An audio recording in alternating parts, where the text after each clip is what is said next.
It looks like you're ready, Spencer?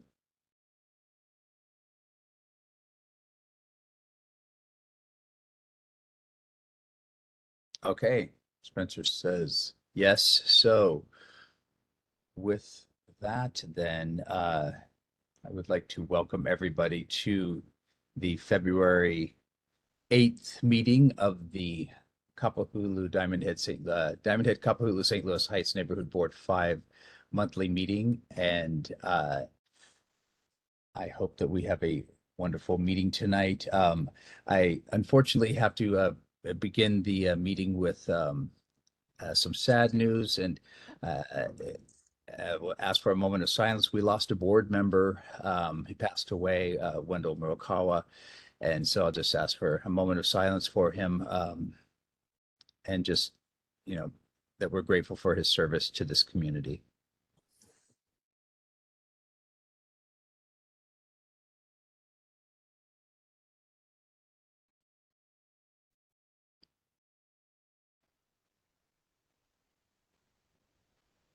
I'll be sending a note of condolence to his family on behalf of the board as well. And if you'd like to include anything, please let me know. Um, and that is, I suppose connected. We have had a couple vacancies and another one has opened up with Wendell's loss. And at this time, I would like to ask those who are interested in filling one of our 3 vacant board seats, if you haven't already, to let me or Spencer know in the clubhouse. Is there anyone wishing to fill a vacant seat of the board? Anyone there, Spencer? Okay, with that, then we will go on to the and just let folks know there's 2 up in St. Louis Heights and 1 in Kapahulu. Um, That's not right. we have the Honolulu Fire Department next, Waikiki Station, with their monthly report. Gentlemen? Hi, good evening, everyone. Aloha. My name is Eldon Tanaka. I'm a fire captain here at the Waikiki Fire Station. I have firefighter 1, Lance Ontai, here to read off the December incident statistics. So incident statistics for December of 2023 for fires, we have 0 structure fires, 0 brush fires, 5 nuisance fires, which include rubbish fires outside of a structure or a vehicle, and 1 cooking fire and 4 activated alarms. As far as emergencies goes, we have 76 medical emergencies, 0 motor vehicle collisions involving a pedestrian, 8 motor vehicle crashes or collisions, 3 mountain rescues, 1 ocean rescue, and 1 hazardous materials incident. Last thing on this is a fire safety tip, which is in regards to lithium-ion batteries.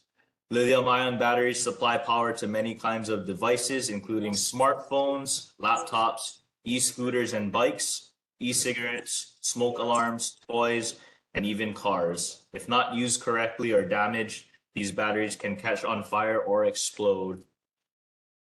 So a couple tips in regards to those lithium-ion batteries. Always follow the manufacturer's instructions. Only use the battery and charging cord designed for the device. Replace cords that are damaged, frayed, or sticky to the touch. Charge devices in a cool area with good ventilation. Do not keep charging the device or device battery after it is fully charged. E-scooters and e-bikes should only be charged outdoors. Smaller devices should be placed on a hard, non-flammable surface when charging, never under your pillow, bed, or couch. And then lastly, store batteries away from anything that can catch fire. Should you have any questions, please email HFD's Community Relations Office at hfdnhb@honolulu.gov.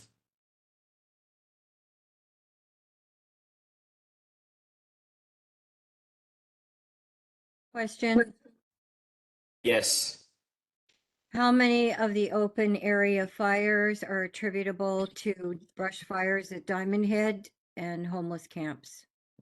So in regards to just these incident statistics for December of 2023, there were actually 0 wildland or brush fires, or as you would call it, open area fires.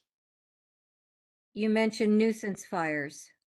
Yep, so we don't have the specifics on as far where and, what caused those nuisance fires. All we have is 5 nuisance fires for the month of December, which could include a rubbish fire outside of a structure or a vehicle.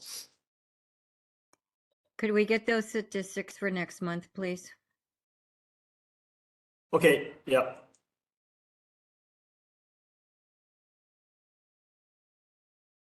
The fire department and to the police department. Whenever we hear a firecracker go off, an explosion in the neighborhood, we're advised to call the police. The question to the fire department is there more than just listening? Should we actually take a look around and look for a fire or anything like that? Perhaps either the fire department or the police department can answer that. Thank you. I think anything that you hear of concern, you should always be aware of your surroundings and what's going on.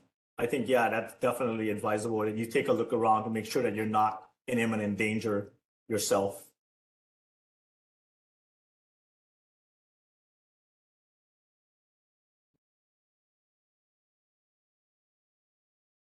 Hi, I'm Lieutenant Blake Arita. I'm the acting captain of District 6 Waikiki. And yes, you should look around. You should be aware of your surroundings. And for us, just hearing the firecracker go off is not enough as a chargeable offense. It does help if we can get like a witness statement or even a video recording. That really helps us out a lot. So if you call 911, you can get a video recording of what's going on, and then the officer can respond to the scene and actually take action. But it is good to look around, know what's going on. If it's a firecracker, it could be something else. So yes, being aware of your surroundings is very important. Thank you.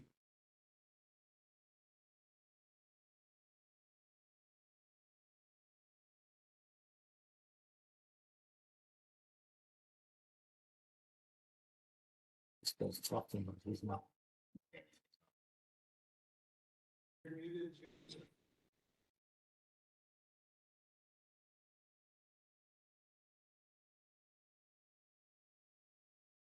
Winston, we can't hear you. Well, that makes sense because I was chattering away and then I was thinking, wow, okay, thank you, Harley. I said, thank you very much to our firefighters. We really appreciate your service. And we look forward to seeing you next month. Have a safe month. Thank you. We do, and with that, we do have someone who is interested in running for the board. Apparently who has come, so maybe in person there. Is that right, Spencer?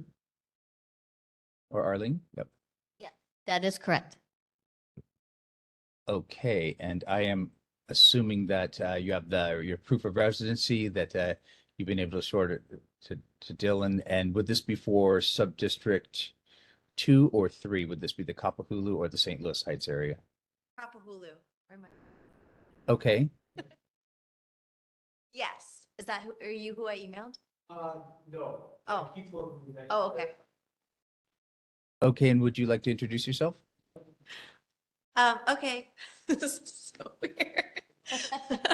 I'm Alex Khan. I live a couple blocks away, and I love this neighborhood. I'd like to help make it even more amazing. Let's see, I'm not great at speaking.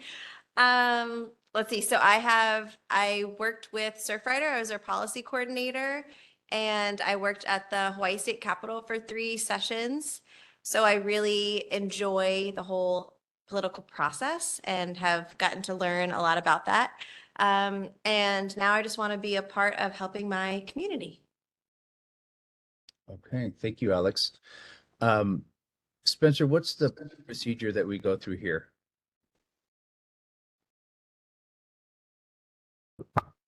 Hello, can you hear me? Yep.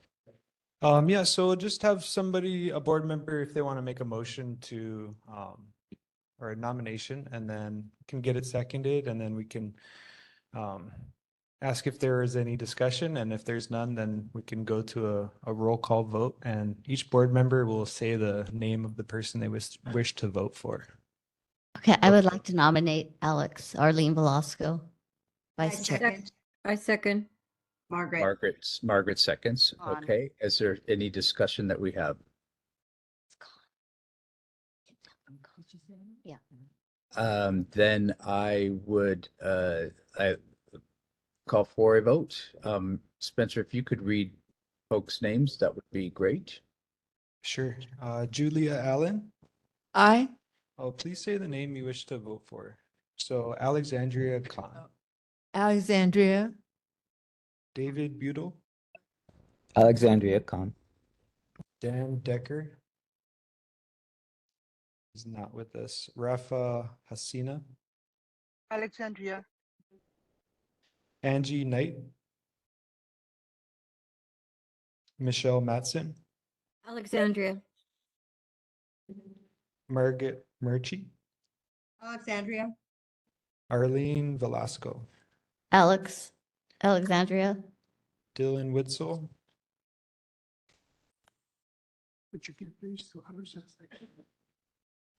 oh, Dylan, we didn't hear you. Bruce Wong, Alexandria Khan. Linda Wong, Alexandria. Winston Welch, Yes, for Alexandria. and I did see Dylan Witzel online, but I didn't get, maybe he left. Okay. And we have 8, so congratulations, the motion passed. Okay, well, welcome to the board, Alex. And I think you have to be sworn in maybe while we get our police reports.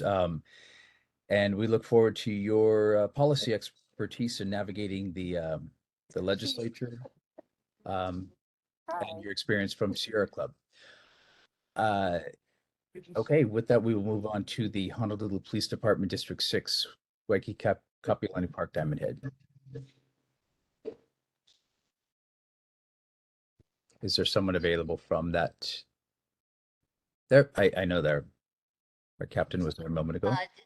District 6? Oh, yeah, District 6. Hi, hi again, Acting Captain Arita. So the stats for this month, we had 5 robberies, 10 burglaries, 122 thefts, 28 UEMVs, which is car break-ins, 33 assaults, 1 sex crime, 12 citations for bike or skateboard on sidewalk, 17 speeding citations, 1,772 parking citations, 2 loud muffler, and 3 park closure, and 36 park closure citations, and 3 park closure arrests. So going over those statistics, one of the main things that I saw was that our car break-ins were higher than last month. But doing a deep dive into the cases and statistics, one of the things that I did notice is that a lot of the car break-ins are on private property. So parking garages, private parking lots, and looking into the cases a little further, a lot of the entry points were unlocked doors and open windows, or if it was a shattered glass type of case, the items were visible in the car. So that leads me to my safety tip. Of course, if you're gonna park your car, even if it's in a private lot or your own personal parking garage, I would suggest locking the door, because you never know if somebody's gonna just walk into the parking garage. If you have security, you may not have security, and it's just an easy target if the door is unlocked. And of course, hiding your belongings or taking them with you inside the house, inside the hotel or whatever not, just so you're not giving a opportunity to the criminal to break into your car. So that's something important that I saw in this past month.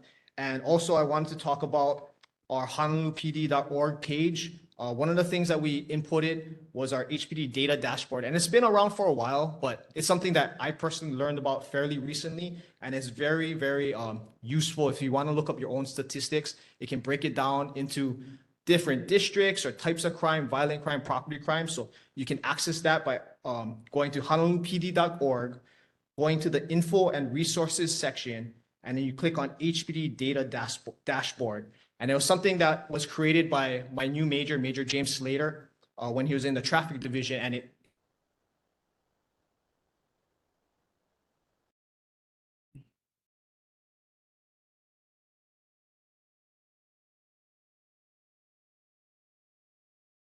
I think we lost Olelo here for a second. Maybe someone tripped on the cord.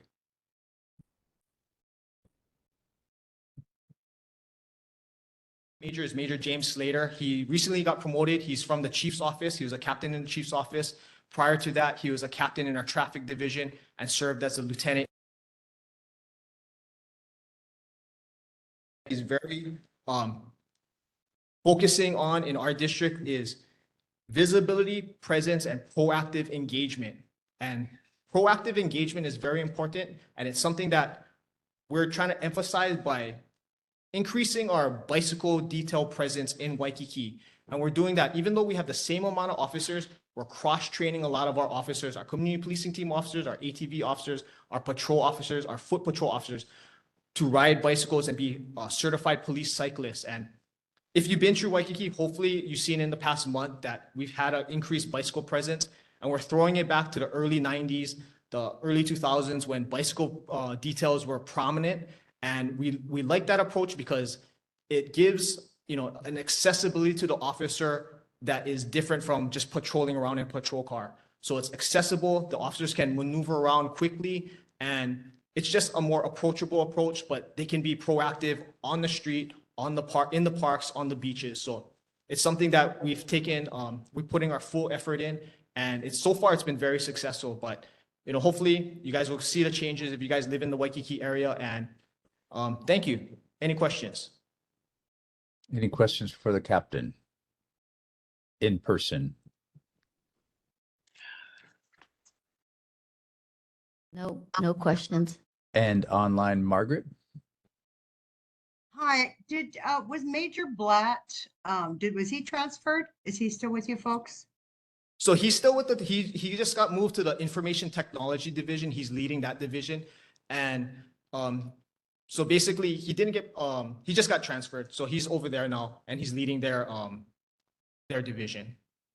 Okay, and I must, commend you for getting those guys out on bikes, out of their cars and onto bikes. I saw a lot of them when I was walking a couple of times this week. And it is nice to see, physical presence there because that's what we need. But I still heard a lot of loud, screechy racing cars. And that's just in the 3 walks we've done this week. So yeah, that's something, well, yeah, to start right off, by your office or your substation. So starting off with the bikes, yeah, it's something that is dear to my heart, dear to Major's heart, because were actually bicycle officers in Waikiki.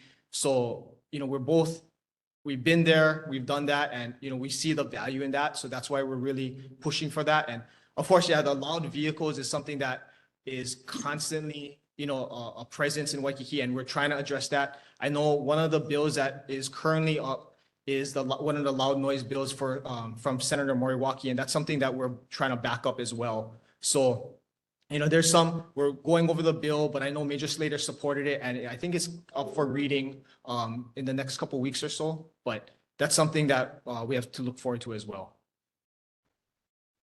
Thank you. Here. And Noella? Yes, hi, good evening, everybody. Thank you, officer, for such a thorough, comprehensive report and your willingness to stand here and listen to all of us.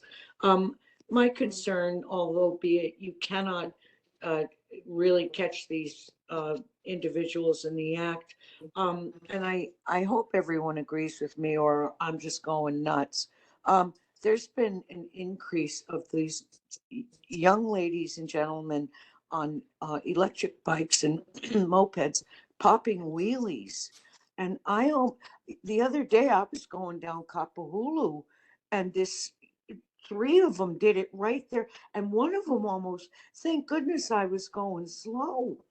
I know and I know we all realize this is not an easy thing to resolve, but maybe you guys can physically go to the moped places or maybe something in the legislature. It's really bad. And thank you so much. Yeah, I agree. Yeah, the electric bicycles, mopeds in that area is, another chronic complaint, but our community policing team, one of our officers who's with me right here, I mean, they've been going out and trying to talk to the moped businesses in the area, because we do notice that, a lot of them test drive their stuff right in that Kapalulu area because the shops are right there. So it's something that we want to address and take a proactive approach on. And sometimes I agree, the electric bicycles are difficult to catch because, they're really fast, and it's hard if you're in a vehicle to stop these people. We don't want to pursue them. We don't want to get them in an accident. So, balancing safety and enforcement is important. But I think a lot of it is education and, hopefully some regulation on the matter, because I know a lot of the electric scooter laws aren't fully developed yet. A lot of it is left upon the city ordinances to dictate, but we are not yet actually having, laws for that yet. So I think that's something that we can approach as well, to get a little bit more enforcement on that. Thank you. I know Major Slater has been very proactive in outreach to our community, and we do appreciate your thorough report. And it's a good point, Noel. I've seen a lot of people popping wheelies going up Kapahulu. It's quite dangerous. And in any event, there was a meeting, maybe you know this, Captain, but in front of the Waikiki Grand Hotel, right across from the zoo. It's quite a dangerous area, and the Waikiki and neighborhood board had requested a meeting. I believe that's taking place. Do you have any details about that? Yes, I was actually present at that meeting. So we met with a lot of people that lived at the Ambassador, and then Bob Finley from the Waikiki Neighborhood Board, just to discuss, a lot of their concerns and, what proactive approaches we can take. So it's really a good timing as well, because like I said, Major Slater has a traffic division background. He was the commander of the vehicle homicide section. So he's actually, the expertise on the matter. It's the subject matter expert. So he brings a lot to the table in regarding that. So I know that he's in contact with his contacts at Department of Transportation Services, and we're really looking into a lot of different avenues to approach this, whether it be speed bumps, purchasing type of speed meters that we can see how many, the speed people are going, but also the traffic, the amount of vehicles coming and going, and possibly even painting the crosswalk. So we're working with the Waikiki Business Improvement District, like I said, the Department of Transportation, and just really coming up with a lot of solutions to this issue. And I believe it's next week, Friday, we have another meeting that we're going to go down with Department of Transportation and really look into it, do a deep dive, and kind of just put our heads together and see how we can address this issue. Okay, thank you. And I think maybe we could make an arrangement to meet with you and Major Slater with our traffic safety committee to discuss the many issues that we have that we don't need to bring up now, but that we could do after that. Of course. Okay, with that, I don't see any other questions. So thank you so much for coming tonight and your thorough report. We appreciate your service. Thank you. And next we'll have the District 7 Diamond Head Kapahulu, St. Louis Heights. Hi, good evening. I'm Lieutenant Thompson from District 7. The stats for January, we have 16 motor vehicle thefts, 9 burglaries, 15 thefts, and 18 unauthorized entry to motor vehicle cases. Total calls for service for the month is 6,719 calls.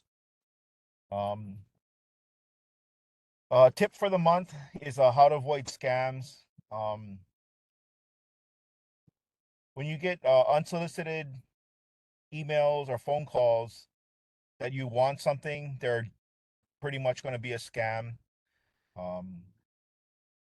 There are a lot of times the scams will ask you to send gift cards, either from Walmart. Those will generally be a big clue that those are scams. If you're unsure, please call 911 or call the people they tend to be representing to see if that was actually a call made by them. And don't send money to strangers. It's and also warn, if you have kapunas, warn the kapunas, because they tend to be the target of these scams. They're not as tech savvy, so they tend to target the kapunas. So if you're not unsure, please call 911. If you have any other, you can find more information on honolulupd.org or more information on how to handle scams. And that's all I have. Thank you. And I don't know if the captain from District 6 is still there, if he's left the room, but I did have a question that overlaps both districts, and that was, you know, the Gandhi statue was pushed over, or, I mean, that the police said that that it had blown over, but we're talking a bronze, you know, life-size statue, and it seemed to me quite implausible for it to blow over.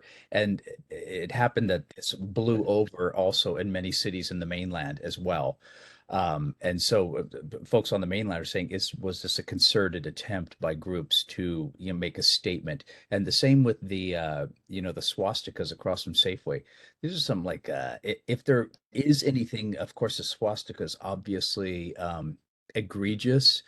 If there was something else with the Gandhi statue, which is still surrounded by, you know, still hasn't been fixed. Is there anything that we know of, any investigations into these types of, as a heightened level, that we need to be made aware of, or that we should know what's going on with swastikas and Gandhi statues being pushed over?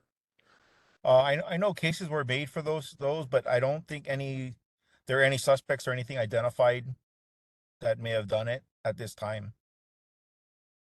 And any news about the swastikas and who might be spray painting those? And Yeah, it's the same for those. There were no witnesses or anything to identify the suspects at this time. okay. And Captain, you don't have any other information on that either?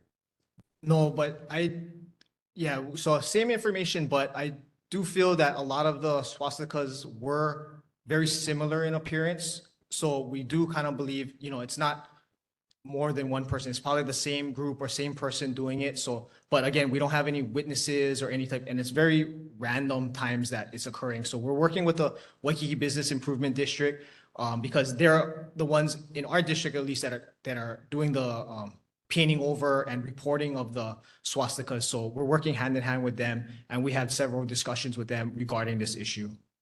Okay. Yeah, we look forward to both of your, you know, presences, especially your bikes coming up Kapahulu, and make a difference if you know, just sort of go out and fan out through the neighborhood on that, you know, walkable, bikeable level, because you see more at that level.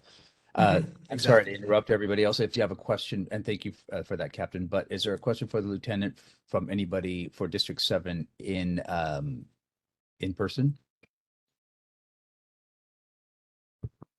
No. Okay, and anybody online?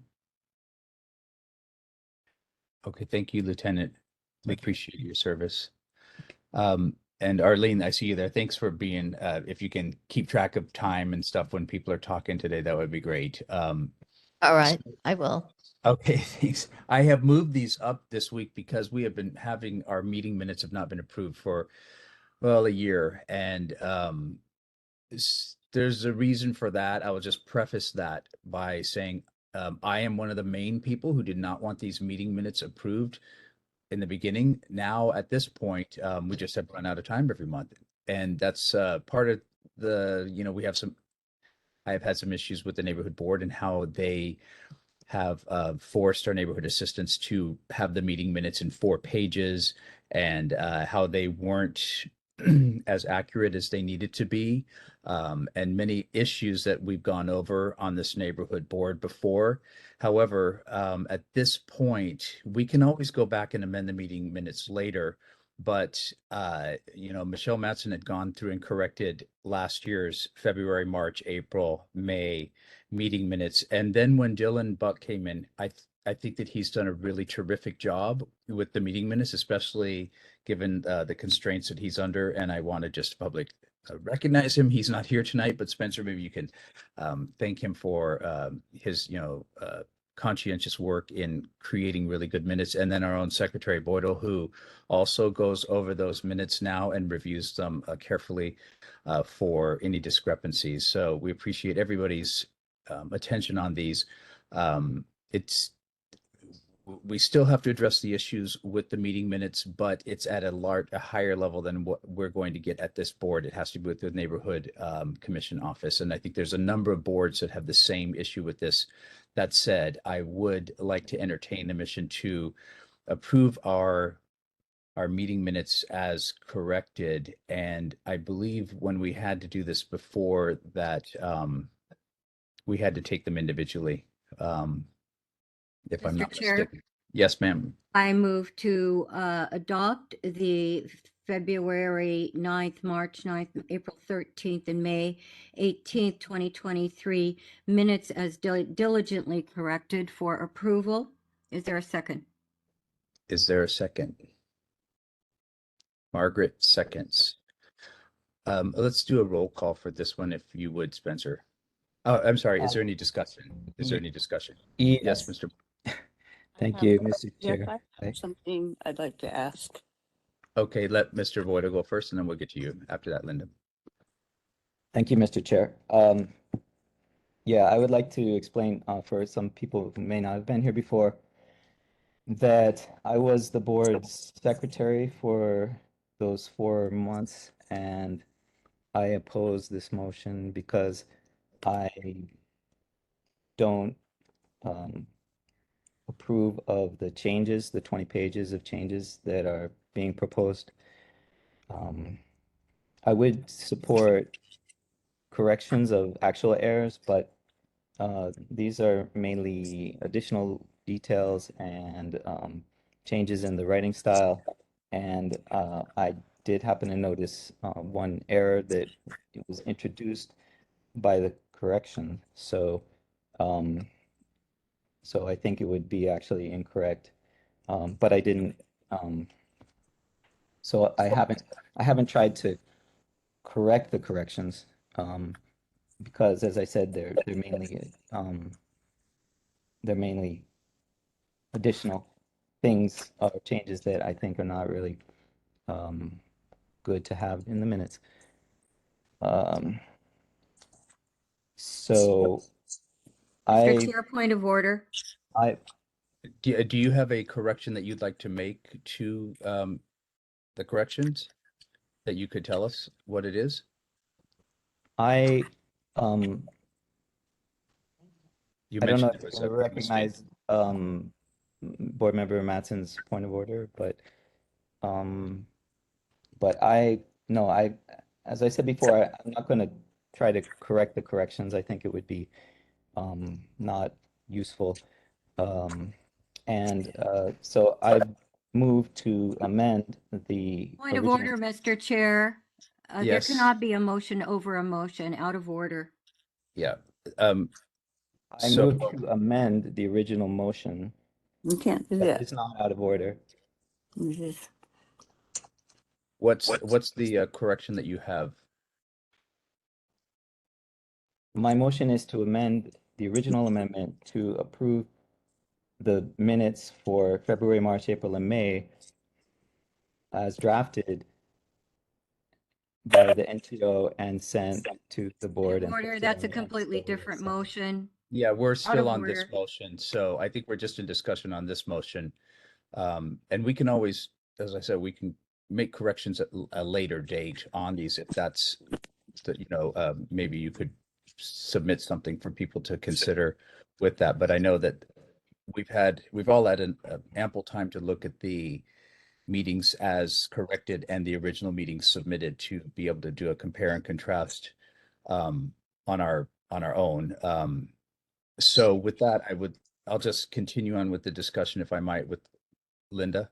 Yes, it was maybe we should explain that you can't make a motion when a motion's already on the floor.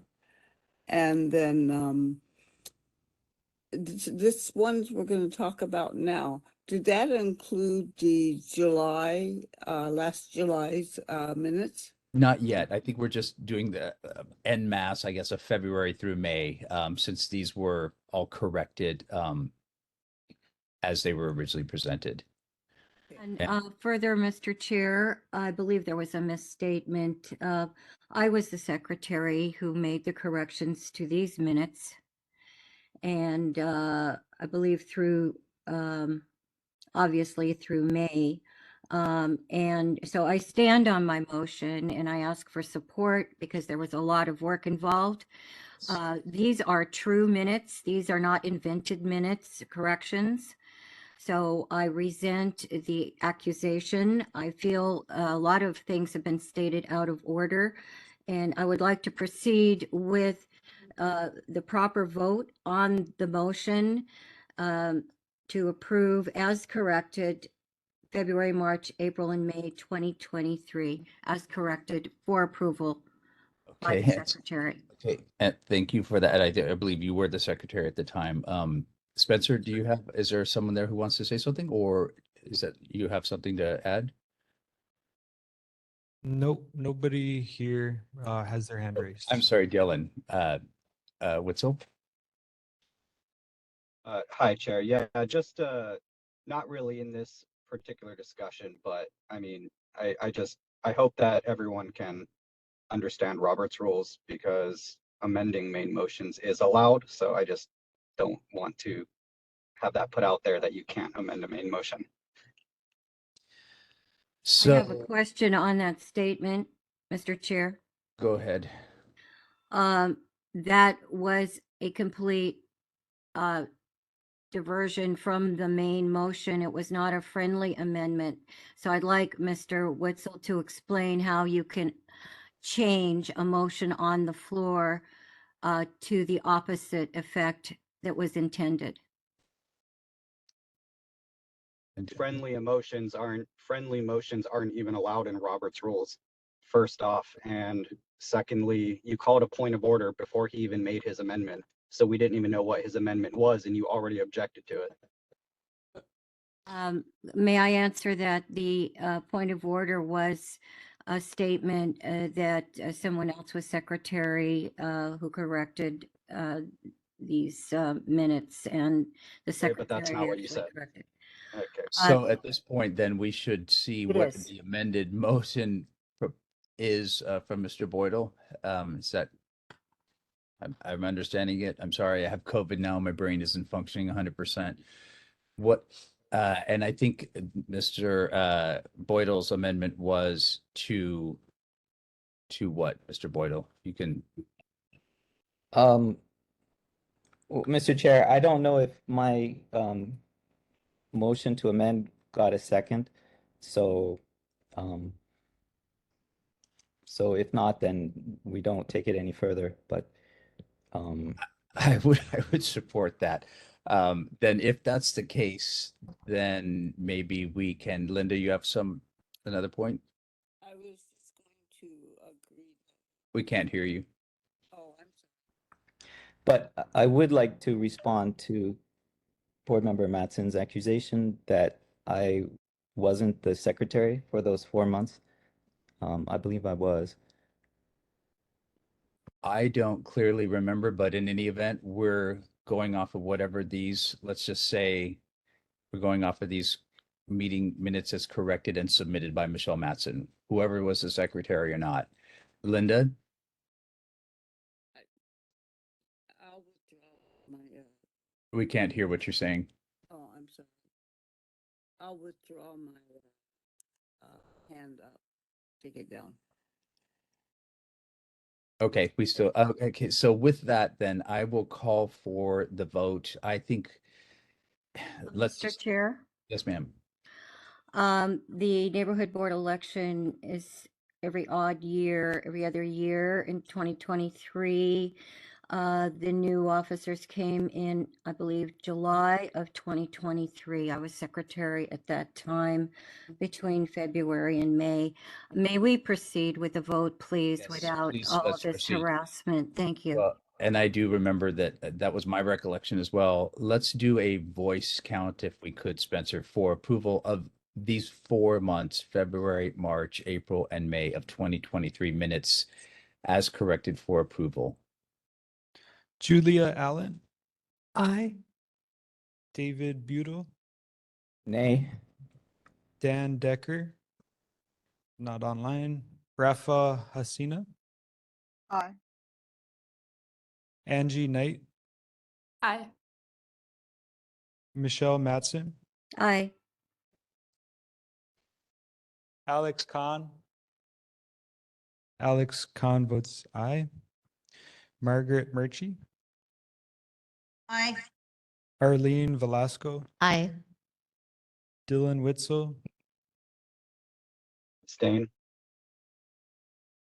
Bruce Wong, Aye. Linda Wong, Linda, we can't hear you or see you. Is that a Aye. yes or a no? It's a yes. Yes, okay. and Chair Welch. I, Okay, the motion passes. 2, 3, 4, 5, 6, 7, 8, 9, 10 in favor, 1 opposed, and 1 abstention. okay, thank you, everybody. I realize these are contentious things. They've been contentious for the last year. You know, we just got to deal with, try as much aloha as possible. And let's move on to June, July, August, September, October, November, December, January. I am willing to entertain taking all of these at one time if that is something that the board is interested in. Mr. Boydell. I so move, Mr. Chair. Okay. Is there a second for this? Second. And that's Dylan? Okay. Yes. And any discussion? Yes. Okay, you can hear me now, right? Yeah, your hand is sort of perma up, so I'm not sure if it's, Yeah, I see it. Okay, yeah, it's up. speak really loud, Linda, because we can't hear you. Let me try- Your mic might be covered or something.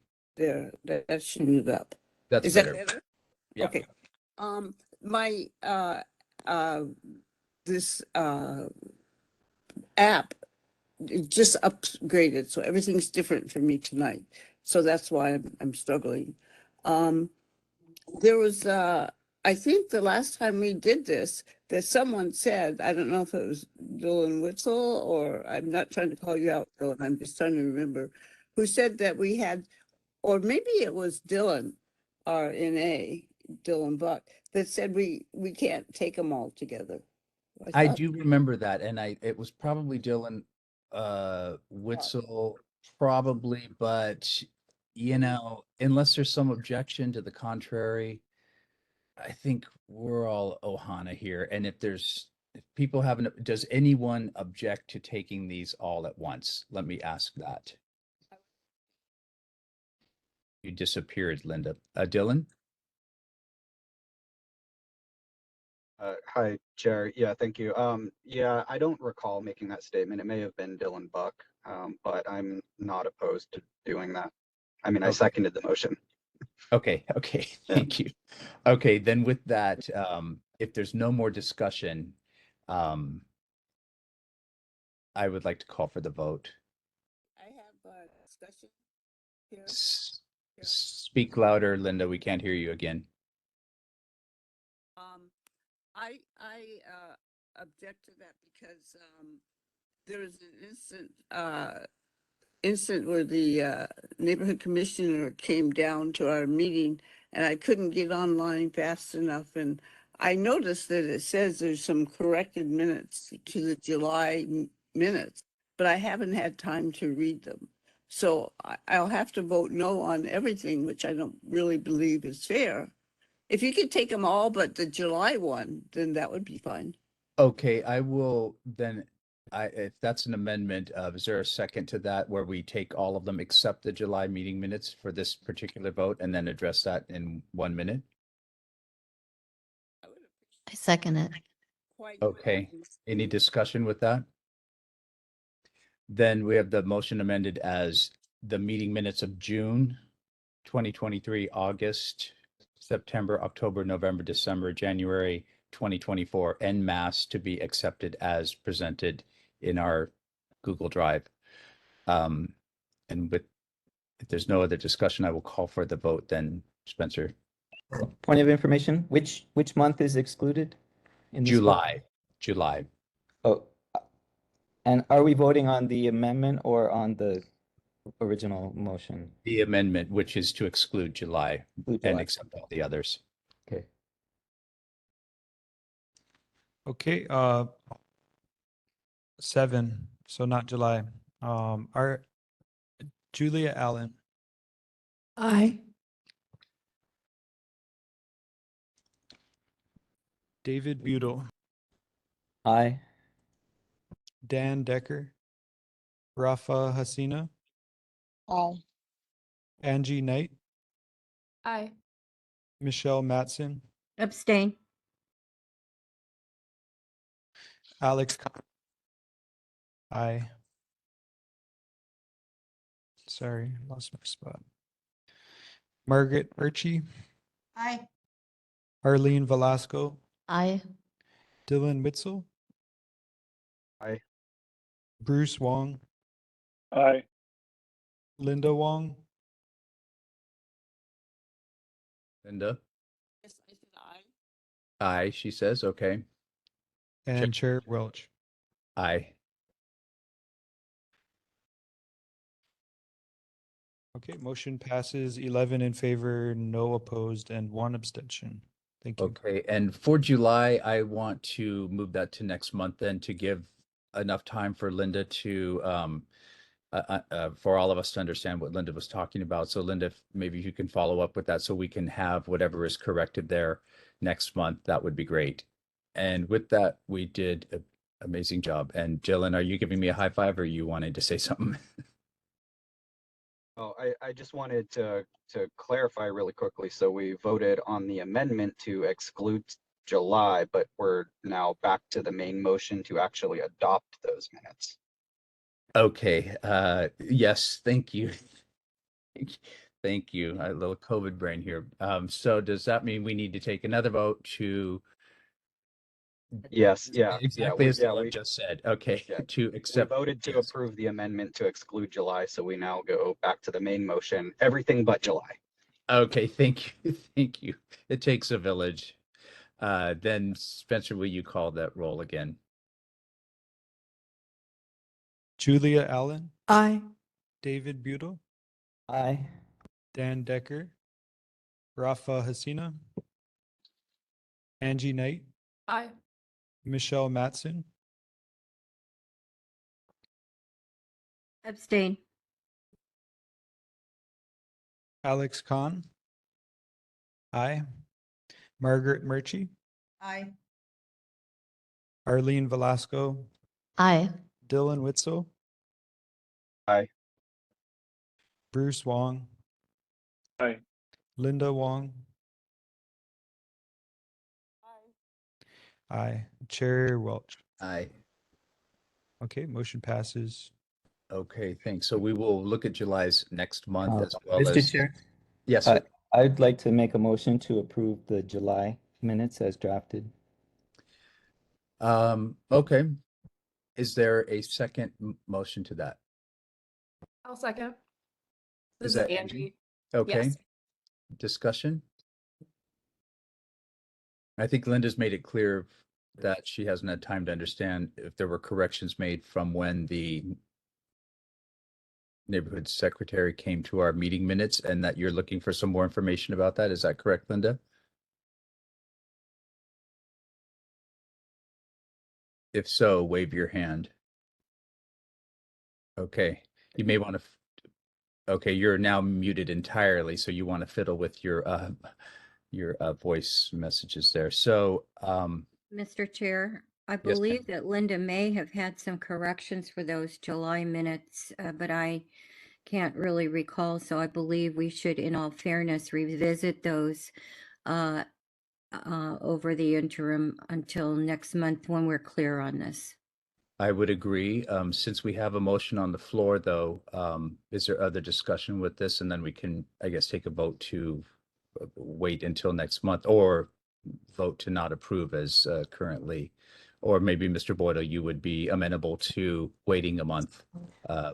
No, I would, so I would say that July was a long time ago and there has been enough time to submit any corrections that were, you know, desired for that. So I don't think waiting an extra month is going to really help anything. Okay, and Linda? Can you hear me? Barely. Okay, I'll talk loud. Actually, this month in the minutes, it talks about the July minutes here. It says, see board material drive for July 23 minutes. So we just got that information this month. So it's not back to July. It's just now that they caught their error. So, you know, it's happening right now. It wasn't just, nothing was said between now and July. Okay, and Mr. Boydell? Yeah, the reference to the July minutes is for the corrections for February, March, April, and May, which were in the July folder on the Google Drive. So there's no change in the July minutes. Thank you. I haven't had a chance to find that out yet. Well, since we have a motion on the floor, I mean, my druthers would be to move this to next month so that Linda feels comfortable with it. We haven't passed our meeting minutes for a year, so I don't see the harm in it. But I'll call for the vote. Julia Allen, Aye. David Budel. Pronounced Boydell, and I. Oh, okay. Sorry, I never said any of these names before tonight, No so problem. my apologies. No Dan problem. Decker, Rafa Hasina, Aye. Angie Knight, Aye. Michelle Matson, No. Alex Khan. Aye. Margaret Murchie, Abstain. abstain. Arlene Velasco, No. Dylan Witzel, Aye. Bruce Wong, Aye. Linda Wong, You're saying no, Linda? sorry, I didn't. On. We can't hear you. Is that a no or a yes? Or an abstain is sideways? Abstain, okay. Abstain. And Chair Welch. I will vote no on this and maybe it passed, maybe it didn't. Either way, Linda, you can submit corrections on this one next month or in the future, as we can with all of these meeting minutes. What was the final tally, Spencer? Motion failed 7-3-2. Okay, so we will deal with them next month. Thank you, everybody. It's a big task to get that out. We now have 10 more lines that we can get rid of. It is now 7 o'clock, so just to be cognizant of the time here. We're moving on to the Board of Water Supply with, I'm sorry, I know that our Board of Water Supply representative is not feeling well tonight, so we don't have a report per se, but I've been asked to pass along that there is a very nice $100 rebate on these low flush toilets. They're super cheap. You can basically get them for free. Go to Board of Water Supply and check that out. The rebates run through, I think it was the middle of April. And I don't believe there were any notices other than that for the Board of Water Supply, but there maybe has been something uploaded into the folder. With that, I would like to move on to our KCC representative, Dean Hoshiko.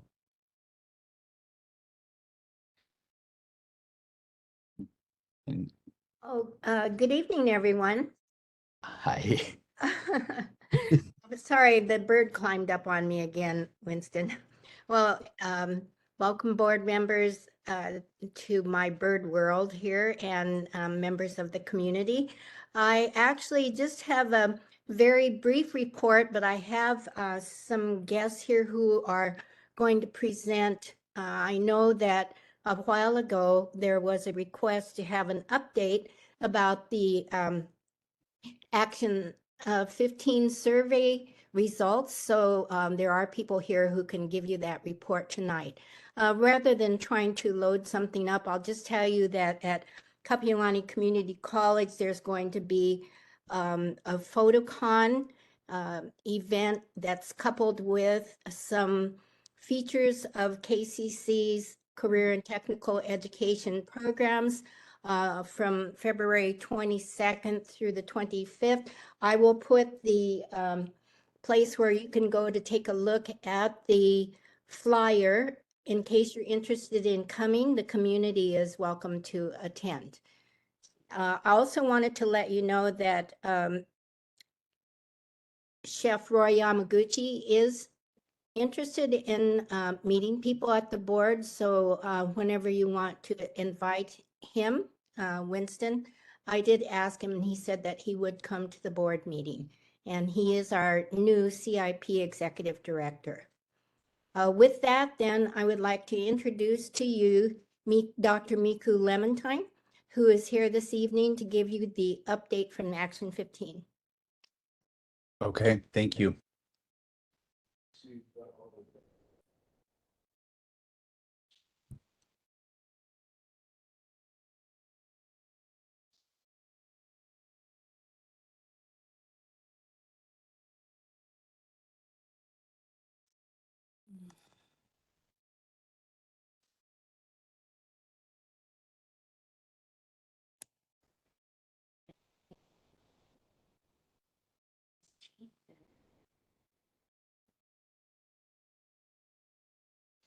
While we're waiting, I would invite people to put any specific chat questions you have for state, local representatives, elected representatives, mayor's office in the chat as well. So sorry, you guys. I was trying to figure out unmute and screen share this thing at the same time. Let me do that one more time. Okay. Okay. There you go. You guys seeing my screen? Yep. Okay, fantastic. So apologies for the delay. Aloha mai kako. I'm Dr. Miku Lemontine. So I'm the coordinator for Serene. That's the Center for Resilient Neighborhoods based out of Kapilani Community College. Thank you for the opportunity to present tonight. Just really briefly, we are this new community-based research center, and we have a focus on supporting student leaders. So it's a student leadership program in resilience, but all of our students are dedicated to supporting island-wide resilience planning for Oahu, specifically around resilient tips. So we're a small but mighty team, but we're doing good work. This is just a little bit to give you an idea. The main focus that we have is supporting a network of hubs, so not just one, but a network of hubs across the island. And Serene's role is to help coordinate, collaborate, support co-learning for Oahu as we embark on this effort together, and the students being at the heart of that, as well as all of you. So I have a lot of information that I'll put into the chat for you so you can follow up and make sure more things are on the drive, especially a much slower version of this presentation with a lot more information. But here you can see updated graphic. The project's been going since 2022. We're moving now out of the phase of Action 15, which was city-led, the kickoff project. Now moving towards Serene helping coordinate the community in leading this effort, Resilience Hubs. The big takeaway is that we had identified over 156 resilience hubs across the island. These are community identified locations that they consider to be trusted gathering places. And the report is now published. So again, I'll post information to the chat for you. It's on the city's website, so you can read much more detail about everything that we've put together. One of the other big takeaways is a better understanding of what a resilience hub is. So I'm going to unpack this for you really quickly. They're trusted gathering places. They serve in both non-emergency and emergency times. They're culturally informed and they work together as a network. They are more than just a shelter. So a lot of people think of shelters when they think of hubs. Actually, think of yourself as sheltering in place in a storm. Where are you going to go for aid? Where are you going to go to recharge your batteries for the medicines? So a hub is more about this trusted gathering place that comes in all shapes and sizes. So we actually have a lot going on, and I'm just highlighting a couple of these things for you. We're going back now and working with the different 156 hub leaders, bringing them into the conversation now to see how they like to serve. We're formalizing a community advisory council and a steering committee that will meet more often. And the big thing is to read the report and help us grow. So if you'd like to be involved, if you'd like to join the steering committee or the advisory council, please let me know. And Serene is also seeking us a partner to help coordinate this, because you can imagine there's a lot of neighborhood boards, a lot of conversations to make this possible. So with that, I will close and happy to answer questions or share more information another time. So thank you so much, everybody. Okay, thank you, Dr. Miku. I think for a lot of us, this is going to be a first time to be introduced to that, and I think it might be more effective use of all of our times to have people go to your website like I just did and sign in to learn more about this so that we can study up on it before we start going down a rabbit hole here. And if if that's the case, would you be amenable to coming back and answering some more questions in the future? Very happy to, very happy to. And I try to bring our students with us. Hopefully there's one here too. So it's a great opportunity for them to come along and participate as well. So very happy to answer questions and come back anytime. And can you tell us, are you at UH proper or are you at KCC or where are you? We're at Kapiolani Community College. Yeah, we work with the Department of Urban Regional Planning at the Manoa campus, but we're based out of Kapiolani. Okay. Okay, thank you. Thank you very much for allowing time for this presentation, Winston, and definitely thank you very much, Miku, and we can have her come back whenever you want. Oh, Margaret has a question. Sorry. Margaret? Hi there. I had two areas of concern. I noticed that there's a new lunch wagon in the parking lot at KCC daily with banners and signs that are visible from the road. And I just wondered, I thought you were gonna get that handled. Also, the Waikiki Aquarium, it needs a little bit of attention because I've noticed that it's really starting to look a little bit shabby, and you guys take care of that, right? Oh, that area? Well, the aquarium itself. Okay, the university, the university property, it's not Kapiolani's property, but you know, we can certainly pass the word along. Yeah, there's yellow tape around an enclosure for a monk seal that's not there, and it hasn't been there for quite a while. And the whole place is looking very drab, and I think that it really needs some attention. And so if you could pass that along to UH, that would be great. All right, thank you, But Margaret. the lunch wagon in the parking lot, that's new, and I know that we talked about that before. Yeah, we most certainly did. And, you know, the lunch wagon was moved to a less visible site. But I did notice myself that, you know, there's an additional banner up there and it looks like pineapples or something. So I will take that information back to the campus. Thank you. Yeah, thank you, Margaret. Yeah, and thank you, Dr. Miku. And Dean, I was maybe Chef Roy, is that who you said? Is Roy Yamaguchi? Is that who you said? Chef Roy Yamaguchi, who is the new CIP Executive Director. Okay. I had a meeting with him today, and pursuant to our conversation, Winston, he said that he's willing to come to the board meeting in March if that was your desire.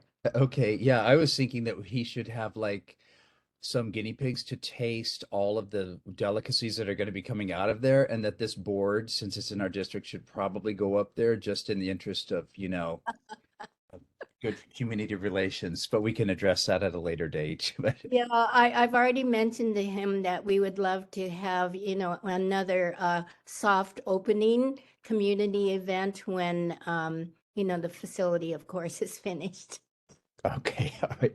Well, we certainly appreciate very much you coming every month and updating us on the things of KCC. And we're not done with KCC yet, but we with Dean Hoshiko's part, I think we probably are, unless there's Yes. any other questions. We're going to have a presentation here about small cell phone somethings, towers or cell somethings. Here in a Yeah, minute. that's not under my presentation. It's Verizon that's presenting, but I do thank you for the time and thank you, Miku. Yeah, thank you. Okay, we have a couple announcements. I don't know if we of our parades and fun runs and that what we have a Hawaii Pacific Health Women's 10K and 5K fun run. Is there anybody here who wanted to chat about that, or maybe not? No one's here, Winston. Okay, thank you. And then the Honolulu Rainbow Ekiden Relay race at Kapiolani Park on Sunday, March 10th, which is coming up soon here. Anybody here for that? I'm here. I'm Taylor Urban. I was at the last meeting. Okay. I'm pretty much just reiterating since now it's going to be the next month. But yeah, we have the Honolulu Rainbow Ekiden. It'll be happening at Kapiolani Park. It's a relay race. You can still sign up. Teams are 3 to 5 individuals, so different families and company staffs and athletic teams and whatnot are signing up. I have all of the information regarding the road closures and whatnot in the drive, which gives more details regarding timing and specific areas of certain signage and specific closures and whatnot. I just wanted to come to the meeting again, just in case anybody had any specific questions about anything I could answer regarding road closures or anything at all. Or feel free to reach out to me on my email, or any of my contact information. It should also be in the drive. Okay, we appreciate you coming again, Taylor, because you know the neighborhood is affected by a lot of closures and park things, and so it does come up again. And maybe what you could do is put your, well, I know you said it's in the drive, but for those people just on right now, that if you could put your contact info and or the what you just said about you putting the drive, if you could put it in the chat, that would be great. Yeah, definitely. Thank you.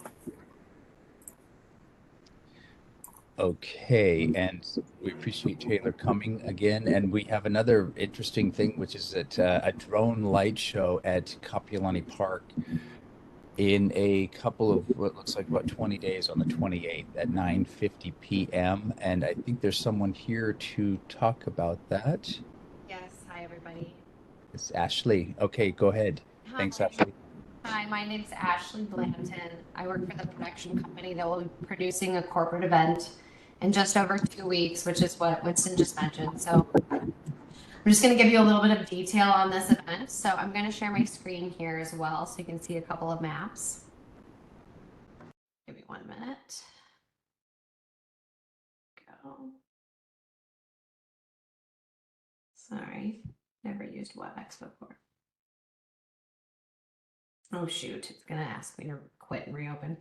I'll go ahead and continue to talk and then I can quit and reopen later. So on February 28th, which is a Wednesday, we'll be performing a drone light show in the evening. So we wanted to notify you and the surrounding areas regarding the timing and details of this particular event. So on February 28th at 12 p.m. noon, we'll utilize a small portion of the Kapiolani Park to set up the drones. It's a really small area. It's about a 50 by 100 square foot area. And we will have this particular area sectioned off with delineators so that no one from the public will be able to go into this area at 9 p.m. So we'll have from noon to 9 to set up those drones, but around 9 p.m. we will enforce a larger safety perimeter, which is where the drones will actually fly overhead. The safety perimeter will also be defined by delineators. We'll start setting those up in the evening, and we use caution tape as well. That larger area, that's the safety perimeter area, will have some personnel surrounding and kind of every like 20 or 30 feet as well. Those people will be notated. You'll be able to tell who they are because they'll be wearing high-vis vests. So the drone light show will actually begin at 9:50, so 9:50. And it'll only be probably approximately 7 minutes. So it will end definitely before 10 p.m. The drones will only fly within this space. So there's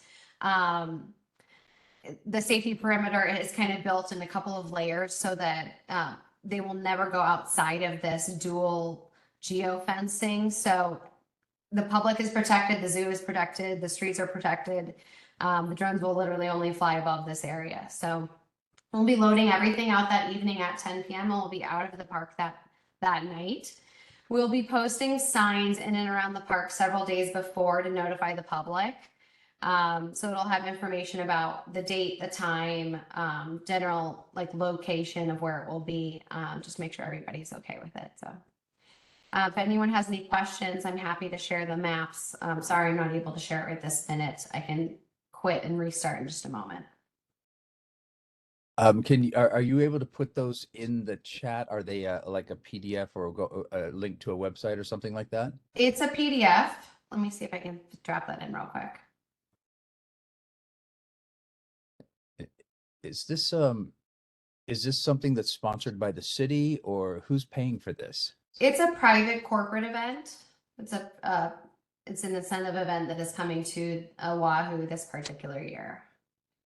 Okay, and if people want to actually, so this is like JTB or something is having a corporate event or some could be Citibank or whatever. Is there a place where the public would be better to sit and to enjoy the show, that maybe you could recommend as well? There are other areas of the park that will still be available. We are not taking up the entire park and we're not closing down the entire park. So starting around 7, 8 p.m., we'll shut off the areas that will be, within that safety perimeter. So outside of that safety perimeter is totally fine to be able to view that drone light show as well. And what part of the park is this going to be in again? It'll be between the tennis courts and the shell. On the playing fields then, sort of. Correct. Yeah. Okay. I see a couple hands up, maybe as you're fiddling with the PDF. We have Linda, did you figure out your volume yet? I don't know. Can you hear me? Yeah, if you speak really close to your machine. Yeah. I will. I was wondering, what's the purpose of having a private company? I'm guessing that you're a private company. Having a show for drones in a public park. I seem to be missing the point of it. We'll be hosting a celebration event at the Shell that evening, and it's a concert that evening. So instead of fireworks, we are opting to do a drone light show instead. It's something new, it's something different, and it's actually way more eco-friendly and environmentally friendly, and actually much safer for any of the animals that are in the zoos that's close by. We can't hear you, Linda. I'm sorry. So it's a light show then? Yep, it is. It's a light show, and it's up in the air. Drones are, it's a small piece of equipment that's about 1 foot by 1 foot, and they'll basically fly into the air, and there's a light on them that will just kind of produce a show where they form into different images, and it's very, very cool. If you haven't had a chance to look at, you can, Google drone light show and see many different examples. Yeah. The recording devices. I'm sorry? The recording devices will be off. Like the drone can record, take pictures. They don't have any recording. These particular ones are purely made for drone light shows, so there's no recording. There's no video on it. Okay, thank you. And Margaret? I'd like to know who the corporate event is for, and I want to know about parking. And I'm assuming the folks at Toby Waters' office also, we're assuming that you got a permit for this, and I'm worried that it'll set a precedent. Who is the corporation that you're? We did get a permit. We've been working with the mayor's office directly on this. And so Debbie, I know Debbie's on this. I'm not sure. Debbie's one of our partners in this event, and I'm not sure if it's How much parking are you following on? We're not taking up any you mean parking spaces? Hi, this is Debbie Wheelmanuma. I'm the local person that has worked with this corporation for over 20 years. Quick little background, I'm a local girl, live on Oahu, and I decided to join the call tonight. This program has come to the islands, Maui and Hawaii Island, for the last 20 years. And we've been desperately trying to get it to our beautiful island. And so for many, many years, we've tried, and we were finally successful. It's a group of about 5,000 people from 76 countries. They're taking up about space in about 5 hotels. Most of the people will be walking to the Shell. We do have a few buses that are going to be transporting people from some of the hotels that are a little further out. Again, we analyzed all the different things that, made sense for us to do. And this is such a non-invasive way to end a great experience. We're trying to rebook this program to Oahu in 2027. And so, we have been working very hard. There will be, I would say, minimal disruption. This event is much different than any concert that would happen traditionally in the Shell that we've all gone to over the years. And So, you know, I respectfully ask that you consider approving this. It'll be a great thing for the residents. I mean, people that are in that area, there's no noise, it's not fireworks, it's just a visual phenomenal event. I know that many of you might have seen recently on the news, there were some events during Food and Wine, which Roy Yamaguchi, of course, was involved with at Ko'olina. I know that on New Year's Eve, I enjoyed from my home in Wailaiki watching the drone show at the Kahala. Again, you know, I think if anything, it'll be a wonderful thing for the people in the neighborhood. So that's my thoughts, and any questions you might have beyond that, I'm happy to answer. Okay, thanks. And Linda, I see you have your hand, but let me get to Michelle first. She's been waiting. Thank you, Chair Welch. This is rather sudden. Again, there have been repeated questions as to which corporation you are representing. Can you be very clear about that? I will be. It's SAP, technology company. SAP. A technology company. It is a technology company. Yes, it is. And these are their drones that they manufacture, or they're just using them? No, it's a company that does drone shows around the country. Ashley, please correct me if I don't know if they're international. I can definitely jump in. The company that we are using is one of the first companies to do this, and they've done over 1,000 drone shows now over the past few years. So they're very well known. They've done drone shows in Hawaii as well.